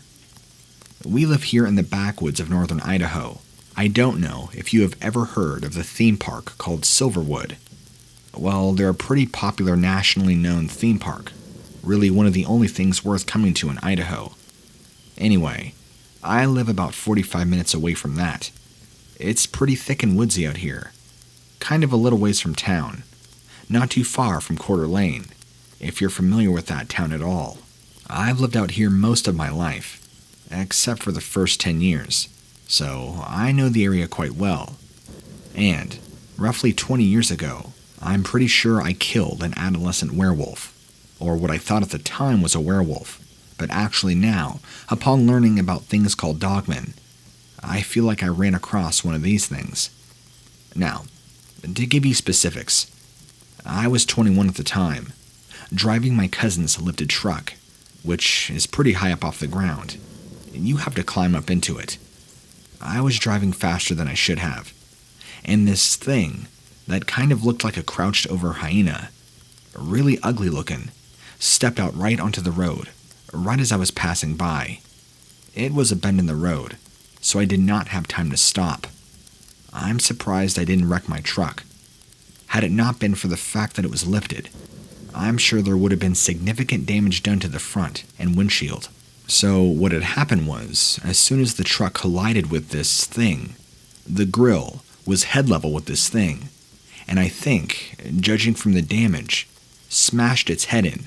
Either that, or the impact from hitting it down to the concrete caused its head to be partially smashed in. As soon as I hit it, I was freaking out, thinking I just hit maybe a teenager walking around in a costume. It was nowhere near Halloween. Early August, if I can remember correctly. So maybe late July. Sometime after the 4th of July. I do remember that, but it wasn't fall yet. I immediately pulled over, grabbed a flashlight out of the bed of the truck, and ran to go see what I had just killed, or thinking it was a person at the time, getting ready to dial 911. That is, until I shined upon the corpse. I'm not exactly sure what I was looking at. I just thought it was some sort of hideous-looking dog, except the way its body laid on the ground looked like it would walk on 2 legs. And after spending about 5 minutes, maybe not even that long, in reality, it was probably 2 or 3 minutes, because the more I looked at it, the more frightened I became, realizing this wasn't somebody in a costume, but a real living creature that I just hit and killed. I say adolescent because now that I believe it's a Dogman, and I know and hear how big those things get, and this thing, standing upright, had to have been no taller than 5 feet, and was very small and skinny, and very frail arms, but a very, very ugly face. Think hyena, but even more wicked looking, like it just had an evil expression, even though part of its brains were smashed onto the road, and part of its face caved in. But enough detail and face left and preserved that I could accurately see what it at least looked like pre-impact. While the head and part of the body were pretty badly mangled from the impact of my truck and it hitting the concrete, it was still in pretty good shape. It had thick, matted hair all over the back of its body, and even on parts of its arms. I don't know if you've ever seen the movie The Howling, but that's actually what it reminded me of, at least in the body. Very stringy, long hair, kind of like you see with some wild dogs, even though the hair is very thick. Its hands were kind of curled up to its side, like it was almost in a fetal position, but not quite. After looking at it briefly, I had seen enough, and I had gotten serious heebie-jeebies just checking it out, convinced I had just hit a real-life werewolf. I freaked out, got back in my cousin's truck, and drove back to the house, which was only 12 minutes away at most. I got back and freaked out, told my cousin I just ran over a werewolf and killed it. Of course, I was met with ridicule and laughter, and told him, in an attempt to prove my point, I would drive him right back to the spot where it was and show him the body that I just left there in the middle of the road. Well, more like the side of the road, but still.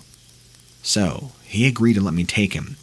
We drove back there, and the creepy part, the body was gone.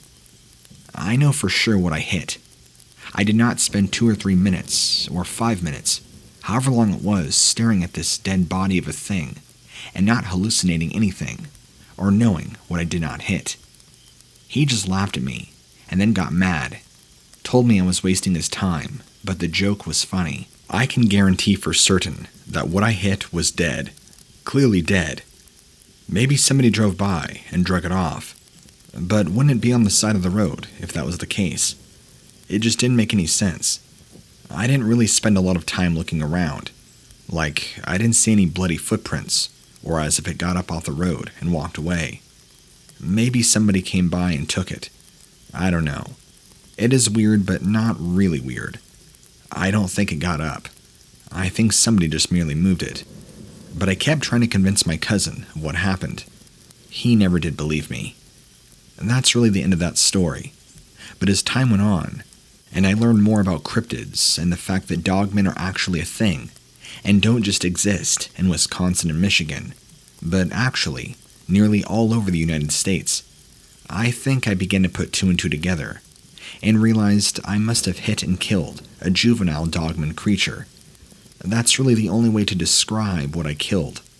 I mean, as far as I know, there is no other upright canine that walks in North America that looks the way this thing did.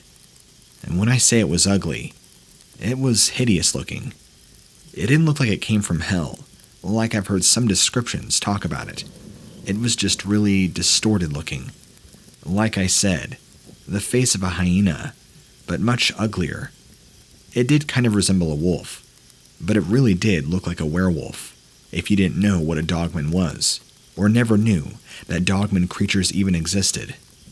Anyway, this is my story from nearly 20 years ago. I hope you enjoy it, and know that there are these creatures out there, and we must be careful at night, as to make sure not to run into them, and be aware of our surroundings. We never know, and we should always trust our gut instinct, especially when we know something is wrong.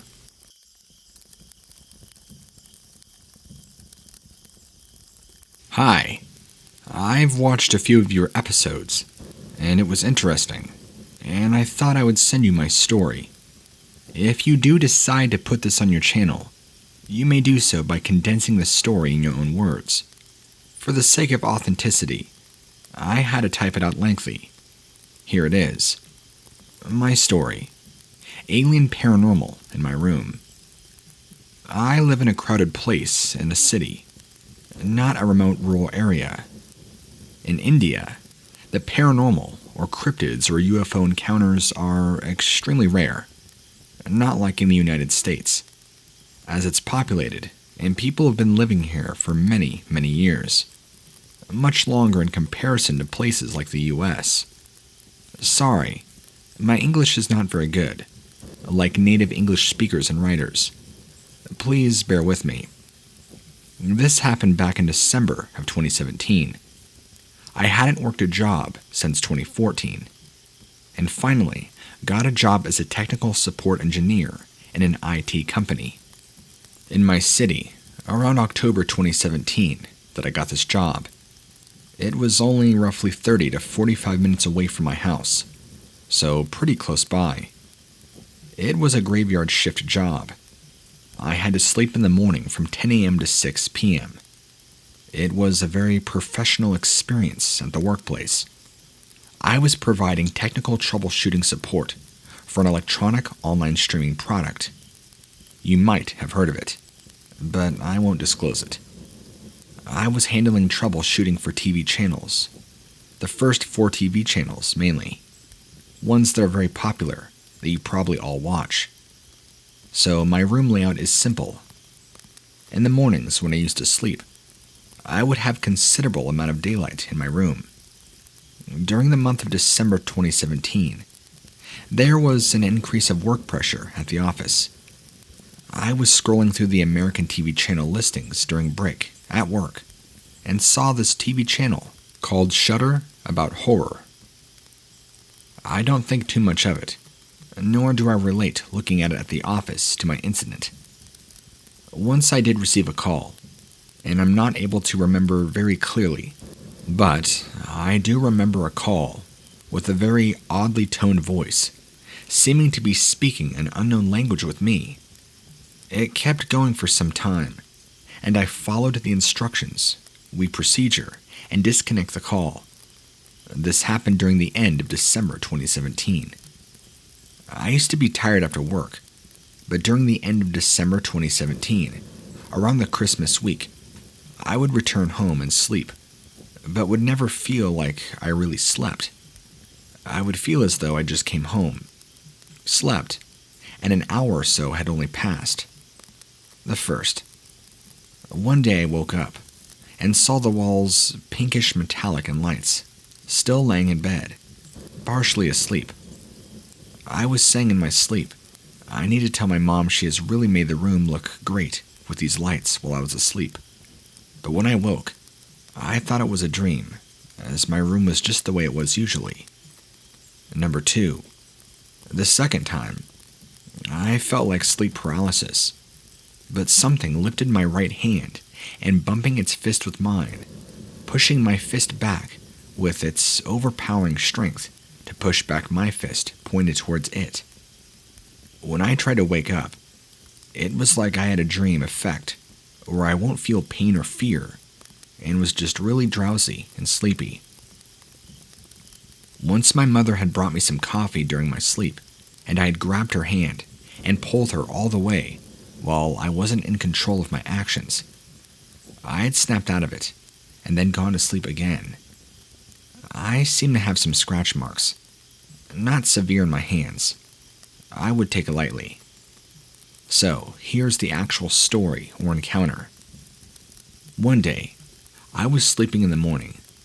I felt there was something or someone in my room. I thought it was my mother or father, or even both, since my mother would come into my room occasionally to tidy up the room or give me something to eat. This time, though, I felt the person in the room was more than just one. I assumed it to be my dad and mother. All the while in my sleep, I assumed this. I was having this sort of sleep paralysis sensation, but in it, I was praying, Lord Jesus, help me wake out of this, and it released. So, I turned myself on the bed and slept on my belly downward. A minute later, I felt a hand under my belly, and it flipped me on my back, belly up. I weigh 110 plus kilograms, and this time, I was off in my sleep. I wanted to wake up, yell at my mom or dad for flipping me over to change the bed sheets. My mom or dad would occasionally change the sheets in this manner when I was younger. During those seconds, before opening my eyes, I was thinking, why and how are they doing things? Being able to flip me belly up with one hand.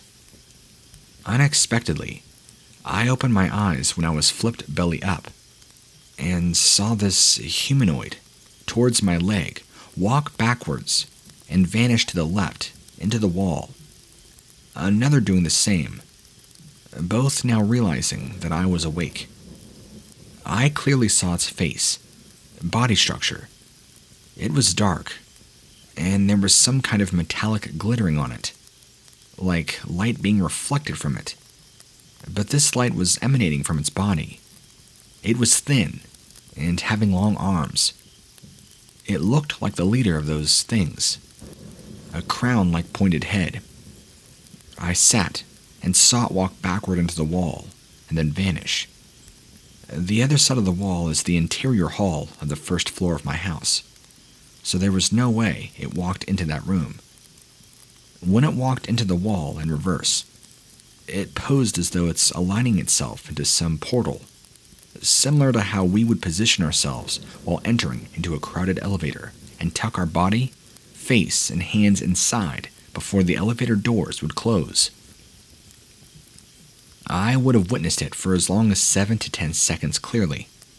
I didn't see any portals, though. I'm a graphic designer as well, and I have attached a recreation of how they appeared in my room. Now to think of it, they looked very similar to a species of gaming characters that appear in a video game called StarCraft 2, but a bit more slender. One thing I can say, we call them aliens or UFOs, or in the paranormal realm. Nowadays, instead of demons or devils, because if the devil exists, the world doesn't like to acknowledge that God also exists. With this, I came to the end of my experience.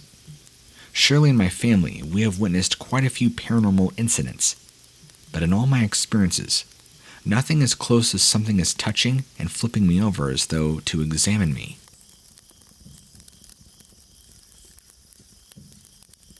Hi, my name is Derek, and I've been listening to a few of your alien UFO encounter episodes. I've heard a few stories now about how people are engulfed in this mysterious white light and then transported several hours into the future, remaining in the same spot along the highway or on the side of the road, depending on the story, but traveling several days in the future, or maybe a few hours, There's also countless stories and encounter stories about this on Reddit and the internet.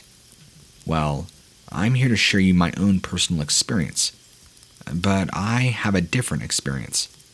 See, I too in my car, driving down a small two-way highway, was also engulfed in a white light that I can't quite explain, which led me to your channel, looking for answers. And I was surprised to hear how people had very similar events happen, but different outcomes. What I mean by this is I too was engulfed just like them, by a bright, overwhelming, angelic light. But instead of time passing, like these people had, for me, the time remained the same, except instead of that, I was transported over 400 miles away in an instant on a completely different stretch of road and highway, while a second had not even passed. This was just back in 2018, and it was around 7:30 p.m. I was driving home from a friend's house, and I had about 15 minutes till I got to home. I saw a dark object coming towards my direction in the night sky, but not thinking much of it, because I'm pretty sure there's a military base in the area, and there is low hovering aircraft. Well, things around me started to get gray, and then from gray, it turned to a bright, overwhelming light that ate up everything around me. The only way I can accurately describe it is an all-consuming white light, almost kind of like a heat flash, if you will. And it happened all within about 2 to 3 seconds, going from our normal light setting to being completely taken over and consumed in white light. Once it happened, it immediately dissipated, and I was driving in a completely different area, on a completely different road, over 400 miles away from my actual house. As soon as the light dissipated, I realized I had no idea where I was. Immediately pulled over, pulled up Google Maps, and I remember panicking, thinking this couldn't be right. I was well over halfway across the state. It would take me hours to get back home, roughly 5. So, I slept in my car that night, panicking, trying to figure out what to do. The next morning, I spent the 5 hours explaining to my boss the reason why I was late. And obviously, he's not going to believe that UFOs took me, which I didn't even realize at the time. But I didn't really know a way to explain it. So I just explained to him that a family emergency happened on the other side of the state. And very fortunately for me, he gave me grace. I ended up getting back to my house about 1 p.m. the following day, because, like I said, nervous breakdown, sleeping in my car all night, and trying to navigate my way back. Without Google Maps, I wouldn't have really known where I was, or the area. And keep in mind too, this side of the state I've never been to, especially this area. So, when I got back home and went to work, that night I was freaked out driving back home, hoping the same thing would not happen again. I seemed to be okay. Nothing different about my car, my clothes, nothing. I have no way to accurately explain what happened, who, why, or what, which is why I was desperate for answers. So I started looking things up, and eventually found your channel. I know this occurred back in 2018, so I've been waiting to write this up for a while, and I didn't exactly find your channel right away. I've spent some time doing some research, and have been ever since. So I should more say that I was led to your channel eventually, not right after. But your other encounters and stories have answered many questions for me. The only other question I can think of is why wasn't I taken forward in time? What was the purpose of instantaneously transporting me 400 plus miles away? I wasn't microchipped. Nothing was implanted that I've seen. Nothing wrong with my car. I can't quite explain what happened. I also don't have any memory lapses. So there's really nothing to explain, other than I firmly believe I was abducted and taken without reason.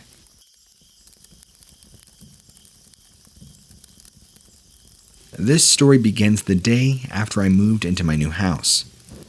I had just moved from my apartment, which was in a bad neighborhood, with lots of bad things happening there. But that's a whole other story. So, I had just moved into my new house, a small 2-bedroom house. The kitchen was right in front of the master bedroom, and the secondary bedroom was right off the living room. I had my mother and 2 siblings living with me. They took the very large master, while I took the secondary bedroom. Anyway, this encounter took place pretty late in the night, right around 11 p.m. Everybody had gone to sleep, so I was pretty excited that I got the house all to myself. I decided that I would do the dishes to help out my mother, then play some games on my Xbox for the rest of the night. I walked into the kitchen with my dog and started doing up the dishes. About halfway through them, I started feeling really uneasy. I started thinking that it was just an unexpected anxiety attack, which I get pretty often, so I didn't really think much of it. I paused, decided that maybe a glass of water would help. While I was sipping my water, I started to hear my dog growling from the living room. I say my dog, but he really is my mother's dog. He is a very, very good guard dog, as in will destroy an intruder in a heartbeat type of guard dog. So I hear him growling, a very low growl, a quiet growl. Me being the stupid 17-year-old who I am, I decided I was going to go see what he was doing. I put down my glass, walked into the living room, where both my puppy and mother's dog were standing by the front door, their nose in the crack of it. I tiptoed up my way to the door, listening very carefully. All I heard was a faint scratching noise. I assumed it was just a raccoon, or one of the stray cats that frequented our house, because we would always leave food for them. I took a peek out the front window, which is located right beside the door. Well, I didn't see anything. Just the dark yard and porch illuminated softly by the glow of the streetlight in the very front of the house. I told the dogs to chill out before they woke up the entire family. After they settled down a bit, I went back to finish up the dishes and think about what games I was going to play. As I was washing a plate, I got that uneasy feeling again. The feeling in the pit of your stomach that just feels like something is very wrong. I tried brushing it off, but it was coming on so strong. All of a sudden, I got the feeling as though somebody was behind me, staring at me, silently watching me. My uneasy feeling turned into scared, then stress. I was so uneasy that I whispered to myself, "Something bad is going to happen. I just know it." The floor began rumbling as though someone was running on it, running up behind me as my back was turned away from the entry to the kitchen. It rumbled so hard. The pounding of the footsteps was so loud. I didn't know what to do except put my hands over my ears to block out sound. It ran up behind me, and it slammed me into the kitchen counter, leaving a large purple bruise on my stomach. As soon as it all started, it stopped. Nothing but silence in the small kitchen. While checking my stomach, I waited, just to see if anything else was going to happen. But nothing did. The room fell quiet. I began panicking, feeling so scared about what had just happened. I finally got the courage to turn around, and as I did, I sighed in relief. My big-eyed pupper was sitting in the doorway, staring up at me. I walked over to her and hugged her, then hooked her up to a leash to take her out before I went to bed. At this point, it was about 12 p.m., and I was so scared and exhausted from that experience, I just decided it was the sleep my body was desperately craving but had not received, causing me to think something happened when it really did not. Though it doesn't explain the bruise forming on my stomach, I said to my pup, hard to believe that my mind could conjure up something so scary. She was hooked up, and when we walked out on the porch, normally we have 4 baby stray cats that basically live out there, but they were nowhere in sight. I assumed they took cover at the neighbor's house. I walked little Pupper into the yard, a little ways from the side of the house where the kitchen window was. Now, I wasn't in front of the kitchen window. I was at the front of the yard, but I could see the kitchen window from where I was standing.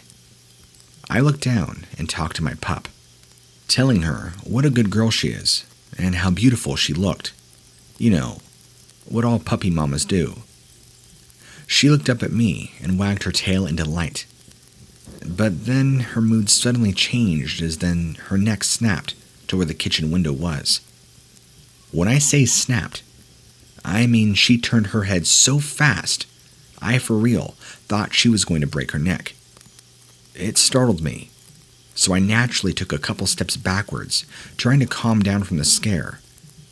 I glanced over to where she was looking, just a small quick glance, and to my surprise, I actually saw something. I wasn't expecting to see anything, so I had a double take at the sight of this thing. We both sat and stared, trying to see what it was. It looked like a tall black silhouette, maybe 8 feet tall, with a very large chest. I remember the chest so well, because it stuck out so far, like scarily far. The figure looked thin in the face, but quite large in the rest of the body. It was staring over the large hedge that was in front of our kitchen window. It was staring into the window, like it was waiting, silently, for somebody or something to move inside the house. I'm guessing my dog's eyes finally adjusted to the darkness, because she let out a small woof at this creature. As soon as she did this, the creature turned his head and stared at me with huge green eyes. My heart sank. The way its eyes were reflecting the light made me instantly think that what I was standing in front of was a giant 7 to 8 foot tall animal. It was silent. No sound. No nothing. In fact, I was so focused on the creature that I had failed to realize that the night insects had gone silent. There was no noise, except for the static sound of the energy coming from the city.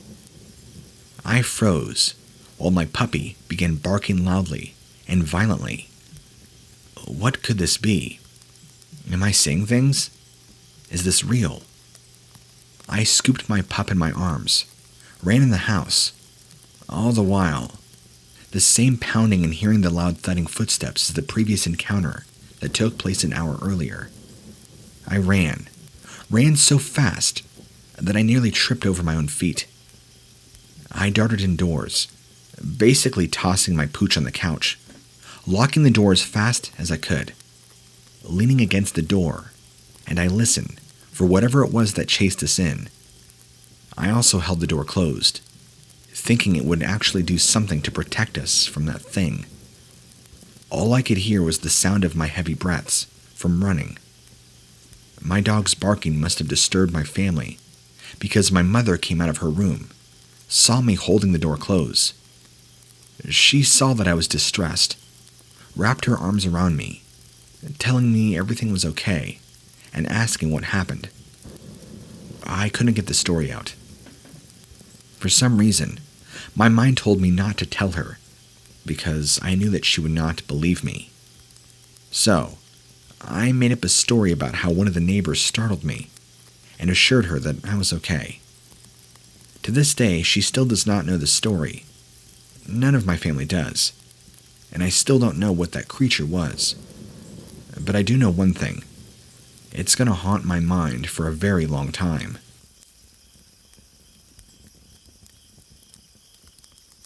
The events I'm about to describe are very true, and I will take them to my grave.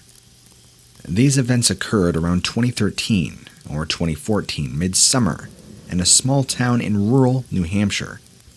Both stories also happened with one of my friend's friend being present at the time, and he witnessed the same things that I did. The first event that took place was on a warm summer night. My friend and I live in the same town, only about 2 miles from each other. At the time, I had my license and he did not, So I would drive out to his house, hang out, play video games, or I would pick him up and drive back to my place to hang out. Right down the hill from us and my place is this old textile mill that has been closed for a while. There have always been rumors going around about how people died working in the mill years ago. Sometimes at night, if you look in the window, apparently, you can still see ghostly figures, still dressed in old-time clothing. Across the street from the mill is a dirt parking lot that telephone companies would park their work trucks in and grab them in the morning. I just picked up my friend, and we were driving back to my house. As we were driving by the dirt parking lot, we noticed something. The telephone company trucks were big, and you could see underneath them on the other side of one of the trucks. I saw a pair of legs and feet, like someone was just standing there motionless. The legs were very pale, standing out in the darkness. There were no shoes, just bare feet. It kind of looked like they were the legs of a child around 8 years old. As we kept driving and passed the truck, the feet and legs disappeared. We were going fast that there was no way, if it was an actual person, they could have ran off before we passed them. I asked my friend if he saw that, thinking I was crazy. And he said, "You mean the white legs and feet?" he asked. To this day, I still hope it was our imagination, playing tricks on us. And sometimes I wonder if a child may have died working in the mill many years ago, back when child labor was legal. That story is just to establish that me and this same friend can confirm with each other that we're not crazy, and we did see something otherworldly. This last event happened to me and my same friend as the ghost legs. It was late at night, and I was driving him home after coming home from the movies. Let me remind you that I live in a very rural, woodsy town. We were on this stretch of road, close to his place with woods on either side, not driving very fast. The speed limit for that road is 20 miles an hour. Just remembering this next part as I write this chills me to the absolute bone. As we're driving along, this thing flies over the road, just above the tree line. It flew next to a streetlight, which lit the creature up pretty good. At first, I just thought it was some type of bird, but as more of it appeared by the light of the streetlight, I realized this thing was way too big to be a bird of any type. The thing we saw had the body roughly the shape and size of a large wolf, but with short fur. It had bat-like wings, big enough to support its weight and size. The creature had front and back legs, unlike a bird, and also had a tail. Luckily, I didn't see it long enough to get a good description of its head, and I'm glad. I was already completely paralyzed with fear. Later on, my friend claimed that it had red eyes. The whole time this was happening, my friend and I did not say a single word. The rest of the way to his house, we said nothing. When we finally pulled his driveway, I shut off the car, and we both began freaking out. I was hoping I was going crazy, and to this day, I would think I was, but somebody saw the exact creature I did. We went on inside and told his brother he thought we were crazy, and after that long while, we told nobody because who would believe us? To this day, I don't know what kind of creature we saw that night. Just thinking about going in the woods in that town now really scares me. If anyone has any idea what we might have seen, or any strange creature stories around the New England area, I would love to hear them. Thank you.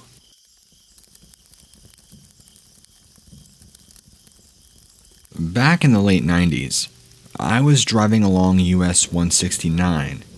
This is in Minnesota, right by a very small hole-in-the-wall town called Page, of a population of maybe 500 at the time.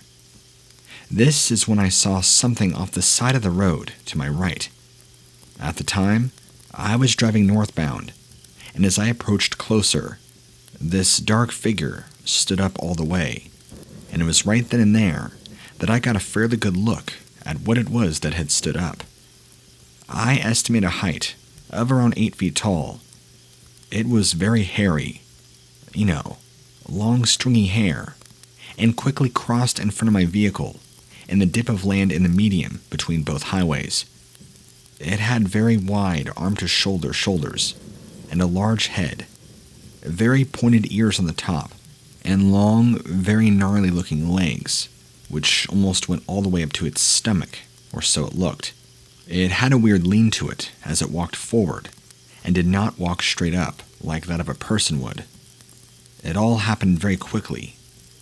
If I had to give a size to it, I would say it was pretty heavy set and muscular and very long-legged, almost disproportionately so, because the way it walked, I got the impression it could travel very fast, having very long strides.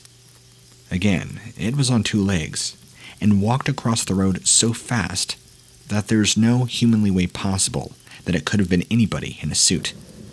Why would anybody be in some convincing werewolf costume at 2:30 in the morning on the side of a highway? It just doesn't make any sense. That would have been the very first time that I saw this strange creature. Then, about 2 years later, this happened.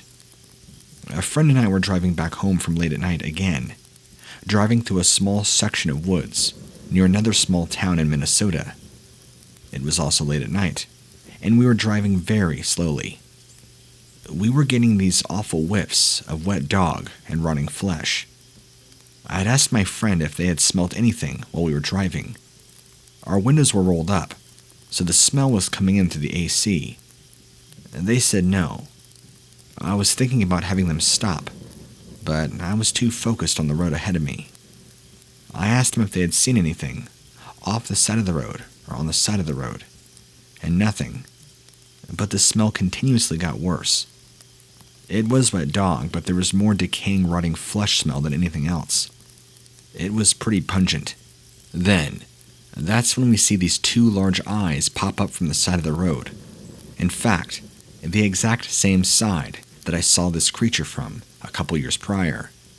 It popped up, and then quickly leapt all the way across this 2-lane road into the other section of woods. Maybe about a 15-foot leap, all within 2 seconds. I didn't get as good of a look, but it looked to be nearly identical to the creature I saw prior, a couple years before. Even though we were roughly 300 miles away from that spot, it looked to be even uglier, and maybe a larger version of what I saw. It really freaked my friend out. He kept going on and on about what was that, and I calmly brought up my story from 2 years ago, saying that I think I saw some sort of strange creature, since I never brought up that story anyway. I mean, nobody would believe me. I was freaked out too, but I feel like now that he saw it, and I saw it, I can bring up my story and give him some reassurance that I too saw it and had seen it before. Although it didn't really help. We were both pretty scared, and double-timed it back to his house. We haven't talked about it since. I mean, this was nearly 20-plus years ago, but it serves as a reminder to be careful on the back roads in the middle of the night. You never know what might pop out of the woods, whether it be deer or something else. As far as the creature I saw, or I guess we saw, I have no idea what it is. Even though it looked werewolf-like, I don't believe it was truly a werewolf, since the idea of somebody transforming under a full moon just seems ridiculous. But I think that this might be some sort of undiscovered wolf animal, or maybe a hybrid of sorts. Maybe the only hybrid wolf bipedal creature that lives in North America. I don't know. I'm just trying to speculate, because that's the only thing that could possibly make sense. I didn't feel any harm, like it wanted to kill us or hurt us. I just feel like maybe both times I'd caught it off guard. If you've ever had the pleasure of driving through a blizzard, you'll know that it's not fun. If you've ever had to do it, you'll know that conditions can be extremely dangerous and even prove fatal if you're not careful.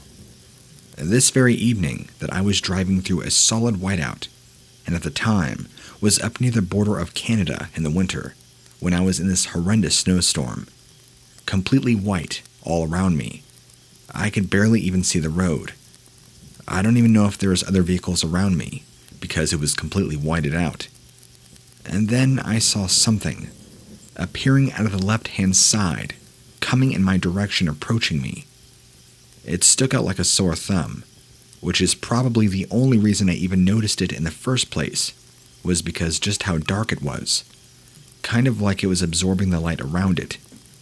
White and snow reflect light, but this seemed to absorb it. I know it's a strange description, but that's what it was like. Almost kind of a supernatural quality to it. It looked exactly like a huge dog, at least the silhouette of it. And the first thing I noticed, besides its ears and head, was this large silhouette, this huge upright dog walking on its hind legs. Then, I noticed very tall, pointy, perky ears, and a massive head, easily like putting a lion's head on a dog body, completely disproportionate, and didn't even seem physically possible. It came so fast towards my vehicle, I had to swerve off to the side of the road, in hopes this thing would not hit my vehicle. Well, I was going slow enough that I was able to turn my steering wheel in the opposite direction and press on the gas, knowing that I was easily risking my life and the safety of others around me. But this thing then jetted off in the opposite direction, away from my vehicle. I'm very lucky I did not crash or skid off into a ditch, or worse. What it was, I have no idea. I remember at the time, all I can think to myself was, what was that? I can tell you for sure that it was not a dog. That much I do know. But what thing looks like a dog, at least in silhouette form, and walks on two legs? And where did it come from? Why was it approaching my vehicle? It creeped me out, and I never stopped thinking about it, all the rest of the way up into Canada.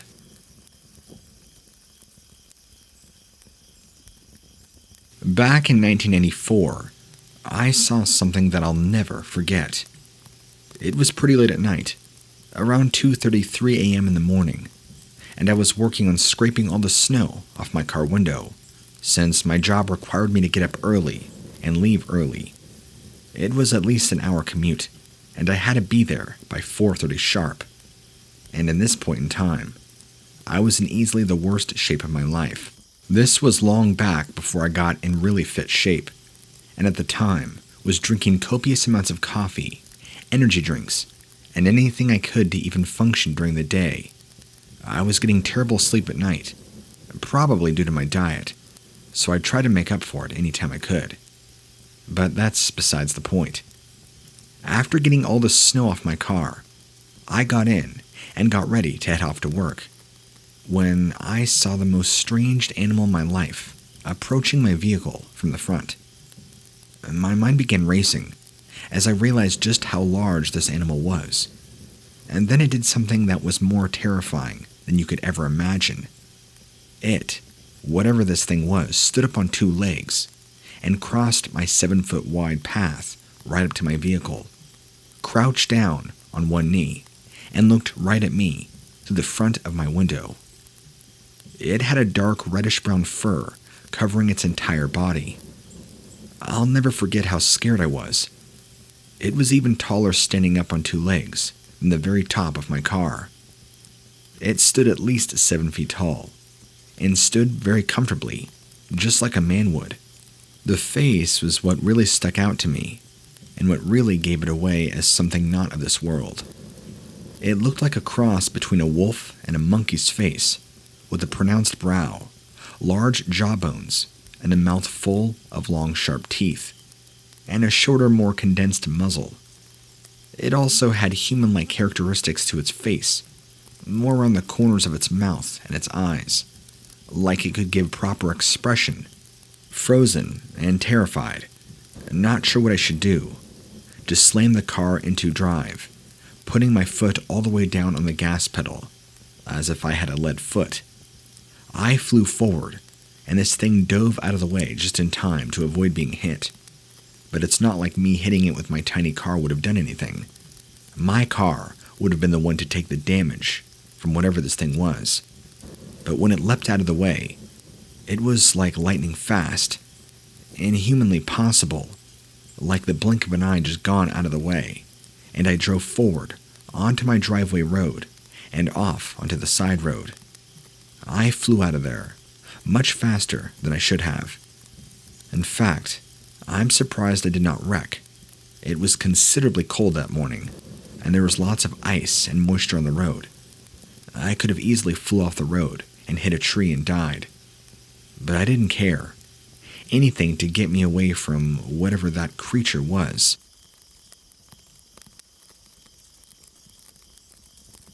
I have a pretty scary encounter to share with you.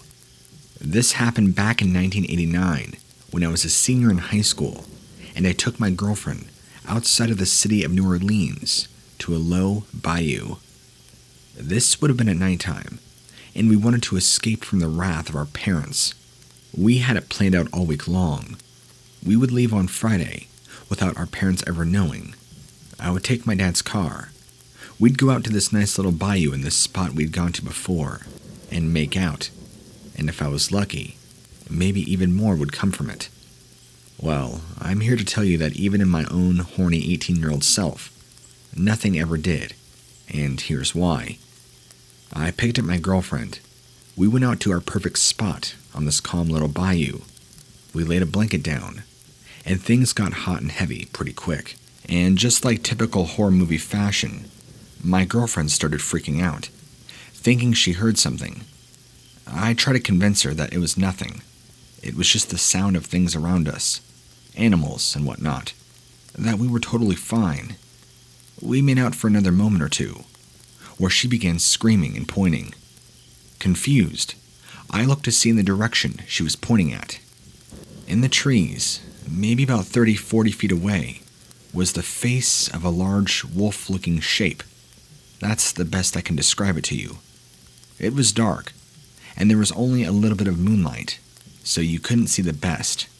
But what was sticking out of the trees looked to be that of a very large wolf head, just going by the details of the lighting we could see. I didn't see any eyes, but it looked kind of creepy looking. And she said that wasn't there before. It's staring at us. Oh my gosh, we gotta get out of here. It's gonna get us.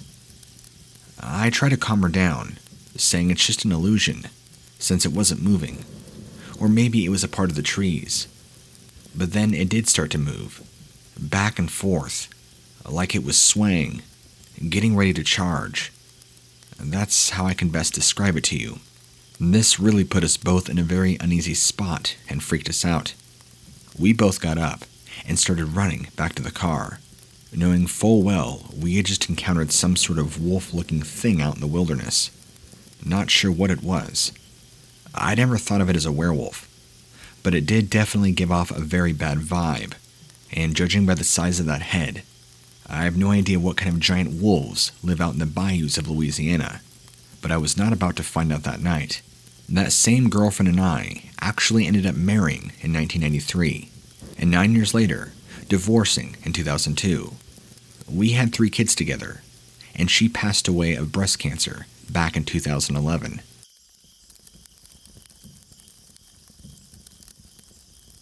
About 4 years ago, we moved to our dream home, in the middle of farms and woods. We have 8 acres, which backs up against some protected land that is undeveloped. Mostly old farms and woods patched through them. We are between Oxford, Ohio, and from what I recently read, the fabled Germantown, Ohio. We keep to ourselves. My wife and son and our dog. I've only met our nearest neighbor, a late 20s and early 30s female. I never see her leave. Her dad stops by from time to time. She doesn't work. One night, a few years ago, I went outside around 12:30 a.m. to walk the dog. I had a few beers on a Saturday night, as did my neighbor, most likely. She was hooting and howling, so I joined in the fun and howled back. No biggie. But this play started happening more and more. We started having weird stuff happen. Someone snapped our rooster's neck in the night and was coming on our property. So I set up trail cams. It didn't catch much, but some deer and coyotes. Bit one day, I went to check the cameras, and my SD card was missing, and the camera open. So I gave up on that idea. I'm a bit of a prepper. Okay, I'm a big prepper. So I turned the next few weekends into a full-on military operation to figure out who or what was coming onto our property. I got camoed up in a sniper ghillie suit and night vision. Had my night vision scope rifle out. Nothing. So, one night, it's Saturday again. Had a few beers, but not close to drunk by any means. Took the dog out when I heard the playful howl again. I thought it was my wife in the chicken coop, so I kept walking that direction. Nobody there. Huh. Weird. Must be the neighbor. So we got to the opening, to the 300-yard spread of brush and woods between our houses, and I saw what looked to be a naked person with long hair, kind of like a lion's and less hair on the body, but still a light dusting of body hair. It ran off upright. I didn't see a snout or anything like that. No fangs or glowing eyes. But I did get a weird feeling, like it was a big dog, wanting me to chase it. An overwhelming vibe, so to speak.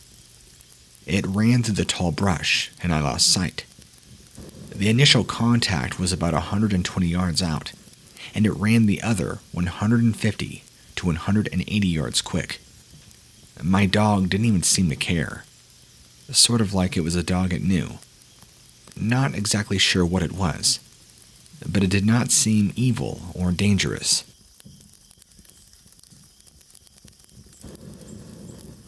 My daughter is 30, and back in October or early November of 2020, she was about 3 blocks from home, driving down St. Anthony's Church Road at roughly 8:30 p.m.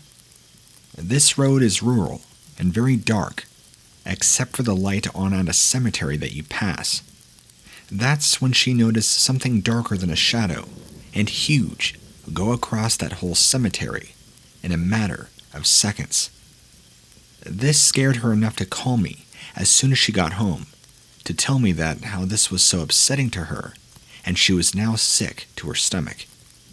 She was bothered by this and experienced nightmares, and her and I were surprised at how this had shaken her up so much. She still at the time never heard of Dogman. So, a couple of days later, she was walking down across the road to the mailbox and a small creek with a wooded area on both sides across from where she walks, and she said that something or someone was watching her. When she walked, it walked.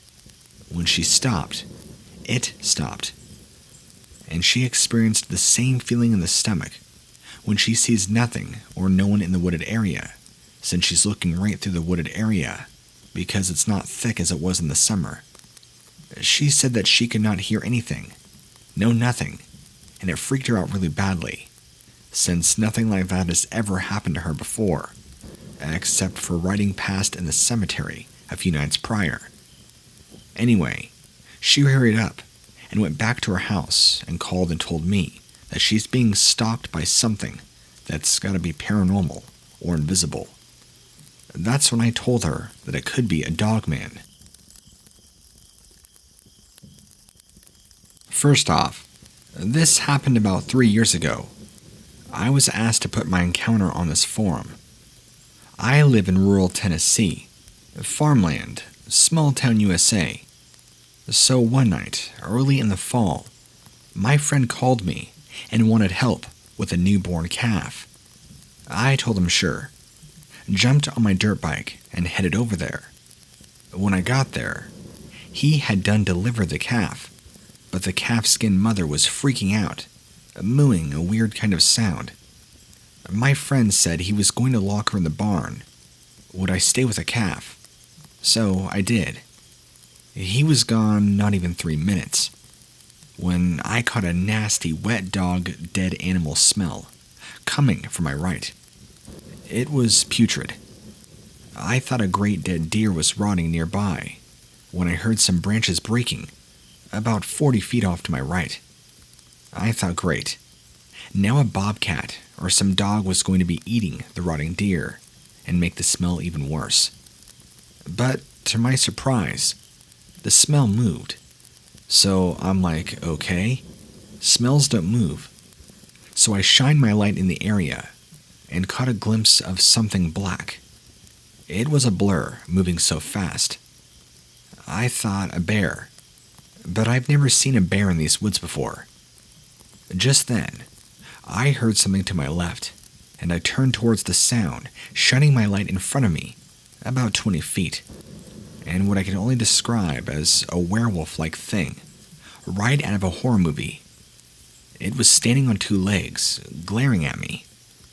My mind was thinking that this is not real. It can't be. But there it was, 7 foot tall easily.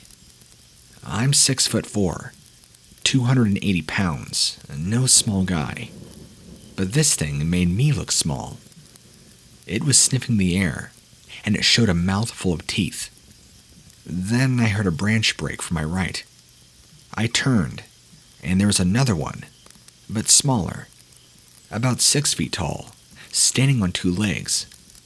So I positioned myself so I could see both creatures, when the bigger one freaked me out even more. It took its arm and pointed with the huge clawed hands at me. I was truly terrified, and remembered the newborn calf still hiding in the grass.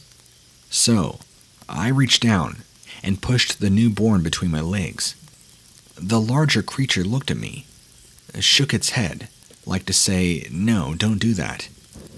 Just then, I remembered that I had my father's World War II Colt 45 that he had passed down to me. I pointed that at the larger creature, thinking I'm going to get one shot and die, but I was going out fighting. Just then, the larger creature made a weird clicking noise. It hurt my head, made my eyes water, and to my relief, the larger one went down on all fours and took off with the smaller one beside him. Like I said, it's been 3, almost 4 years since my encounter. I never told anyone. I mean, who would believe you that you saw a real werewolf? I mean, you hear about Bigfoot, but werewolves anyway. You can believe me or not. I truly don't care. I know for a fact what I saw.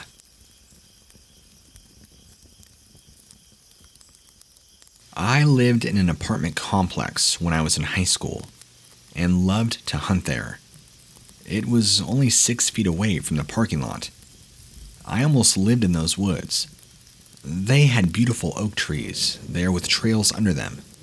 So one day, I was hunting with my bow in a cow pasture, which had a barbed wire fence separating it from these woods. I had shot a rabbit there just a few days earlier with a razor blade arrow. I was walking down the fence line in the pasture, heading towards the corner where the fence went off to the left, towards the apartments. That's when I heard something large in the woods, coming straight towards me. Crashing through the brush, actually. It sounded bipedal. It made me really curious because it was very thick woods, and hard to walk through. Besides that no one ever went in this part of the woods except for me. These were like my woods. I called out, "Who are you? What are you doing here?" No answer. I repeated it.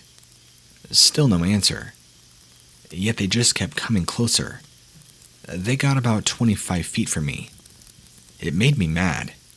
So I almost jumped over the fence and ran over there to see who was only 25 feet away from me and did not want to answer. But Then I remembered that I'd seen a man in his 40s with a long-barreled revolver on his hip, across the creek, coming from an area that had an abandoned barn, and that area always gave me the creeps. I just never went over there. So, I caught myself right before I jumped over the fence and said, "No, something does not seem to be right here." By this time, I was at the corner of the fence line. I turned left and continued to follow the fence line towards my apartment. Then, I heard bipedal steps of this, what I thought was a person, because 40 years ago, we did not believe in Bigfoot or anything like that. I stopped walking, and it stopped. So I started walking again, and it also started walking alongside of me, about 25 feet. The woods were very thick in Louisiana, so you could not see through them. As I walked, I made sure that my razor blade arrow was well notched, and never took my eyes off who was walking parallel from me. And then it came to a part of the woods that I could never get through, because there was a different type of bush there, about 5 to 6 feet tall, and they were very, very sharp. Once, I shot a bird there, tried everything I could to get in there to get my bird, and could not crawl under it or over it. I was not afraid to go through the brush. I had scratched my left eye twice and had to get the top layer of skin removed by an eye doctor from going through the brush in those woods. This thing started crashing through this brush. As I began to walk very fast, then I just saw for a split second a very, very tall black figure crashing through. It was solid black, maybe 8 to 10 feet tall. It had to have been huge to step over the top of these 5 to 6 foot tall bushes. I could see from about the chest up. It had its arms in the air and out in front of it, and its torso leaned forward, but did not see any clothing. I thought that was weird. That's when it hit me, that it was not a man, but it was something else. I had no idea what it was. All I saw was like a black silhouette type figure. I took off running, and it did also, paralleling me all the way to the parking lot. When it reached a large tree right there, next to the parking lot, it sounded like it started smashing and snapping large tree limbs from the tree, like maybe 4 to 6 inches in diameter. I jumped the fence, running into my apartment, which was facing the woods, about 75 feet away. I never got the impression that it was a Bigfoot. I thought it was something paranormal, but did not have a clue to what it was, since we didn't have internet back then. For years, I thought about why this creature decided to do this to me. The only thing I could think of was that I shot that rabbit a few days earlier, and immediately cut it open to clean it in the pasture. But as I began to skin it, I saw that it had worms under the skin, so I left it there.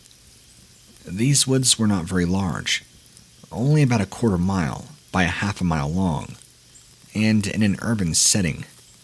So I said to myself, no way it could be a Bigfoot. But what was it? So I did not shoot anything. I don't eat. And do not even try to break the smallest twig when I'm in the woods, no matter how thick they are, or smash down any grass or make a trail. And when I pee, if it's possible, I dig a small hole and then cover it up. If I have somebody with me, I ask that they whisper, and feel like we should respect our woods and the animals, of course, and all the paranormal creatures that live in it. What do you think it is that I saw?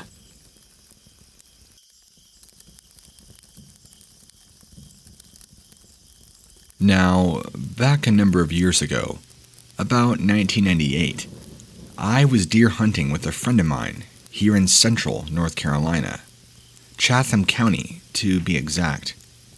I was hunting with a good friend of mine on some property that his family owned. If you know anything about central and eastern North Carolina, it's the number of hog farms in the area and certain times of the year. Talk about stink. We were in a beautiful area, and we'd already scouted out where we were going to hunt. We got on our stands and got settled. Come 10 o'clock, we decided to meet up and see if we could not find a new spot for the late afternoon. We poured coffee and began looking at our maps, making a plan.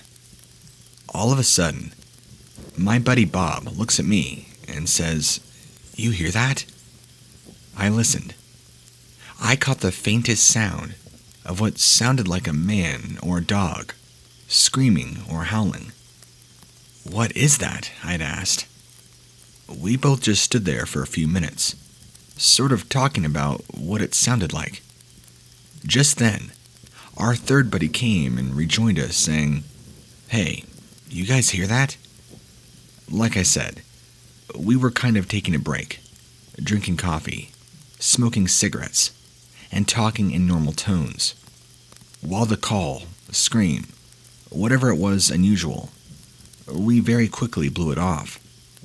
That's the thing with youth, is simply you can blow off what you don't understand. I suppose some 20 minutes had gone by, and the three of us pretty much on our way to a second location, about a mile from where we are now. We're taking a slow pace, as it's deer season. We take 4 or 5 steps, then pause and look and listen to see if we might have stirred something up. Any deer hunter is familiar with the cadence and how it's important to not disturb other hunters' hunts. We came to an open section of woods. Beautiful spot. Large hardwood trees had formed a very nice canopy over us, and you could see a couple of 100 yards out, all around. Just then, a second scream like before. Powerful low frequency, but clear, not something we recognized. Then, without warning, our third buddy, Jake, let out a scream in response. Scared the bejeebers out of us both, and we were trying to get him to stop, but he bellowed like mad in reply. Finally, Bob reached over and thumped him in the belly, which did stop him. He coughed. Then I said, "You idiot. You have no idea what you're responding to, and if you hadn't noticed that thing was closer than it was the first time." Then he starts acting all hurt, and Bob, having thumped him in the eye, told him to knock it off, or he was going to have to fight the two of us. Naturally, he started wanting to make light of the thing as a joke. So I told him, "Let's hope that's how it winds up going down." We didn't know exactly where. Whatever made that sound was, but it was darn sure we had a good idea where we were thanks to Jake. "Okay, let's spread out a bit, 3 meters apart, and move this way toward our next hunting spot. Jake, I don't care if that thing starts playing at Freebird. You keep your mouth shut." We walked for a good 30 minutes, and Bob said this: "We aren't far from where we want to be for the next hunt, but it's way early for setting up. Let's have a seat and eat some lunch." That sounded like a good idea. We had great visibility. It wasn't like something was going to sneak up on us. So we made a small fire, boiled some water, and made ramen noodles. A great staple, even today. We'd gotten our stuff made up, ate, and talked of hunting, and anything else that sort of came to mind, and began putting out the fire, putting stuff away, when all of a sudden, that scream came back again. Only it couldn't have been more than a few 100 yards away at most. Almost at the same time, I noticed the air seemed to stop moving, and dead silence fell. Not a sound from anything. Talk about eerie. It was then that the other guys looked all like the blood had dropped out of their faces. We could clearly hear the sound of something coming toward us, but we couldn't see where or what it was. Jake looked like he was about to cry. Bob didn't look much better. Just then, I'd realized we had weapons and we had survival gear. We could make a stand against whatever it was moving around us, no more than about 70 yards out. Just to our left was about 3 trees, which had fallen and created a bit of cover.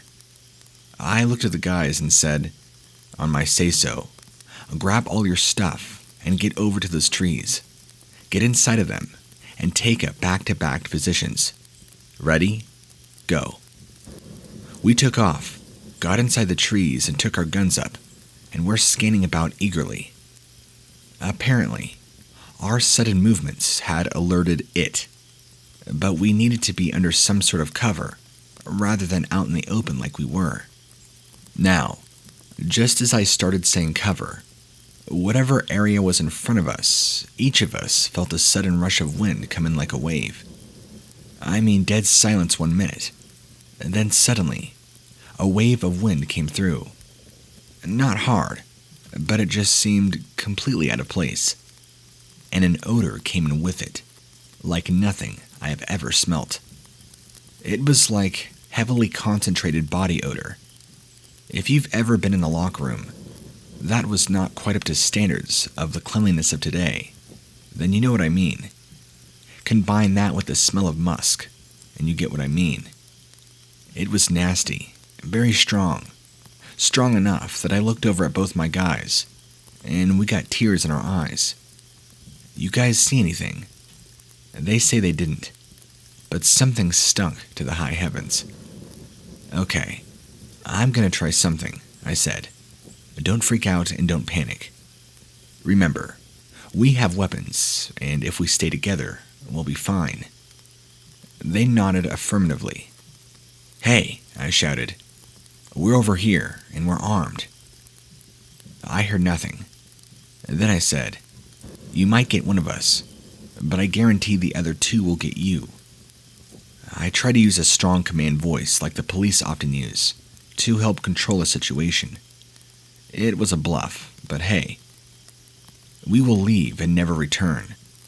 I have some whiskey for you here as a sign of my word. I was thankful I had a gifting pouch with me now. I'd gotten to the point that I've never left it at home anymore, but almost left it at home today.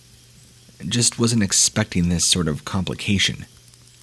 Suddenly comes an angry scream, like nothing I have ever heard in my life, like nothing I have ever heard before. I was carrying a rifle, and I located the source, as best I could, then told my guys, put your fingers in your ears. They did, and I determined as best I could where the scream had come from, took aim and fired. The report of the gun was deafening, and now I couldn't hear much of anything, but because I warned the guys, they still had their hearing. Mind you, I wasn't actually trying to hit the creature, just let it know we were armed, and make it think twice about attacking. Then, being brave, I yelled out, if you want to fight, then let's do it. If you want to let it go, okay, then let's do that. But we are leaving, with or without your permission. I looked over at my guys. You guys are my ears for now. I can't hear a thing. And so Jake said, I can hear something on 2 feet over near where you fired. And so I asked him, is it moving away, coming closer, or what? Seems to be circling over this way, getting behind us, like it doesn't want us to go further in, Bob had told me. In about 10 or so minutes, it had traversed around and behind us. It hadn't made any more sounds. Okay, guys, let's head back the way we came in. Just head back towards the truck. The guys looked at me funny. Look, guys, in about 4 hours, it's going to be getting dark. I do not want to be here when it's dark, with whatever that thing is out there, all interested in us. I was turned and talking to Jake, when all of a sudden, Bob opened fire with his slung gun. Bob, what are you shooting at? His face had lost all of its color, and he looked at me and said, it's a devil. He was racking to reload his shotgun. A devil? He looked at me. I saw it step out. It looked like a wolf, but it was on 2 legs like a man. He looked like he might go catatonic on me. Keep it together. It's a Dogman. They are dangerous, but they know what guns are, and that we have them. I was trying to be as cool as I could, so I did not freak the guys out. I have no idea if Dogman knew what guns are. That was the story at the moment in time. Then I wondered for a moment, what was going to keep me from freaking out? Okay, we're heading back to the truck. We're going to walk at as quick a pace as we can. No running, no freaking out. And no one fire off a shot unless one coming to attack us, and let us know if you see it coming at us. They looked like they weren't sure. Hey, you guys can stay here if you want, and when dark comes, my guess is you'll have very little chance of surviving. My ears were still ringing from the guns, but the guys got up and began moving back toward the truck. I estimated that it wouldn't take us more than an hour and a half to get to the truck and get away. Once we were in the truck, there was going to be no stopping us. Bob, when we get to the truck, I want you to take up a position in the back and ride shotgun for us if something comes at us from the front. Then we'll bang on the rear window. He nodded. No one talked. We just kept moving forward. However, after about 5 minutes, I heard a call like a wolf that you hear in nature shows, long and drawn out. The sound of it made all of us pause, as it sounded like the thing had not moved. Then it called again and again. All of a sudden, we heard another call from further away, like an answer. I had no way of knowing if the creature was calling for help or calling to locate, but I can only assume it was calling for reinforcements. I decided we need to do our best to be gone from there before the Wolfman cavalry arrived. We made our way progressively, making sure we have our retreat covered and moving back as quickly as possible. Finally, with the sun still up in the sky, we arrived at the truck. Without a word, Bob was in the back and Jake in the passenger side. I only stopped long enough to drop my gear and put it in the back. I grabbed my pistol, 2 spare clips, and set them on the seat next to me. I looked over at Jake and told him, keep that shotgun loaded and ready to use if we have to. Just looked like he was scared to the point of being frozen. I reached over and poked him. We need you. You need to get in the game. He nodded. I later apologized to Jake over hot dogs for being hard on him. After all, this was a hunting trip where the tables got turned, and unless you've lived it, the level of fear can be debilitating. Not to mention, poor Jake had never heard of a Dogman, and Bigfoot was just a joke. And suddenly, he was caught up in the middle of some stuff he'd never dealt with before in his life. I have to give him credit. He did good, all things considered. I cranked up the truck and began heading down a dirt road that had rained a day before, so there was no choking dust to deal with. Suddenly, Bob yelled to stop and beat on the back glass. I stopped and jumped out, asked what was up. All he could do was point. The look of shock that was on his face spoke volumes. There, in the distance, a good 100 feet, maybe 130, behind us was the devil. At least it sure looked like one. Ears turned up, snout clearly visible, and standing way too tall to be a man. And while I have never actually seen a Bigfoot, I could see the proportion were all wrong for it to be one. I'm probably one of the few Bigfooters who would have seen a Dogman, not a Bigfoot. It just glared at us like it was saying, "Don't come back."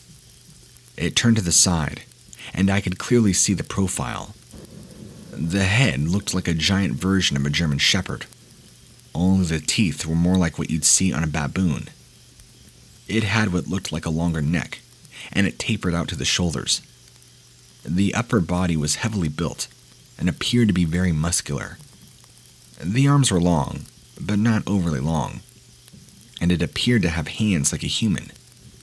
Only the fingers seemed longer than they should have been. I speculate that it might have had claws that gave it that appearance, but I'm guessing this now. I did notice a short tail that seemed to hang down. I'm not sure why that detail seemed to stick out like it did, but I have learned that you see the darndest things when you're scared. I could recall seeing it that it was on 2 legs, but for the life of me, I can't say if its legs were like a human or a dog. I noticed the tail and can't tell you about the legs, but that's how it goes. I get back in, drove like mad until we'd come out of the woods, and returned to the small town of Silk Hope, which is a small unincorporated community consisting of several churches, a volunteer fire department, and the local school and a little country store. I stopped, got out, and grabbed the guys and said, "Okay, we didn't see anything, got it?" And Jake just said, "Are you kidding me? We need to call the TV stations." I looked at him and reminded him the reason we had to escape was due to him returning a call he didn't understand. How will you think they will play this on TV? What that was a Dogman. Bigfoots I might take a chance on, but Dogmen are dangerous and might as well eat you as look at you, I said. What? Jake looked at me like he didn't understand. Dude, you go to anyone, cops, TV, anyone. You're on your own. Don't mention my name. Don't mention his name. And trust me, not a day after that goes out on the TV, you'll be wishing you'd kept your mouth shut. I then paused and said, "I want a hot dog. You want a hot dog, Bob? Want a hot dog? Hot dogs are on me, guys." We went in and chowed down on about a dozen of them, and a couple of sodas each. I took them back to where we'd all met up, and they'd gotten their cars and headed home. On Monday, I came into work and was asking a buddy of mine about the hunting down in Chatham County. He said there were far too many feral hogs in that area now, and they'd pretty much driven the deer away from there. I just nodded, but as I recalled, I didn't see much of any sign of feral hogs. I had a feeling something else was at work on that issue.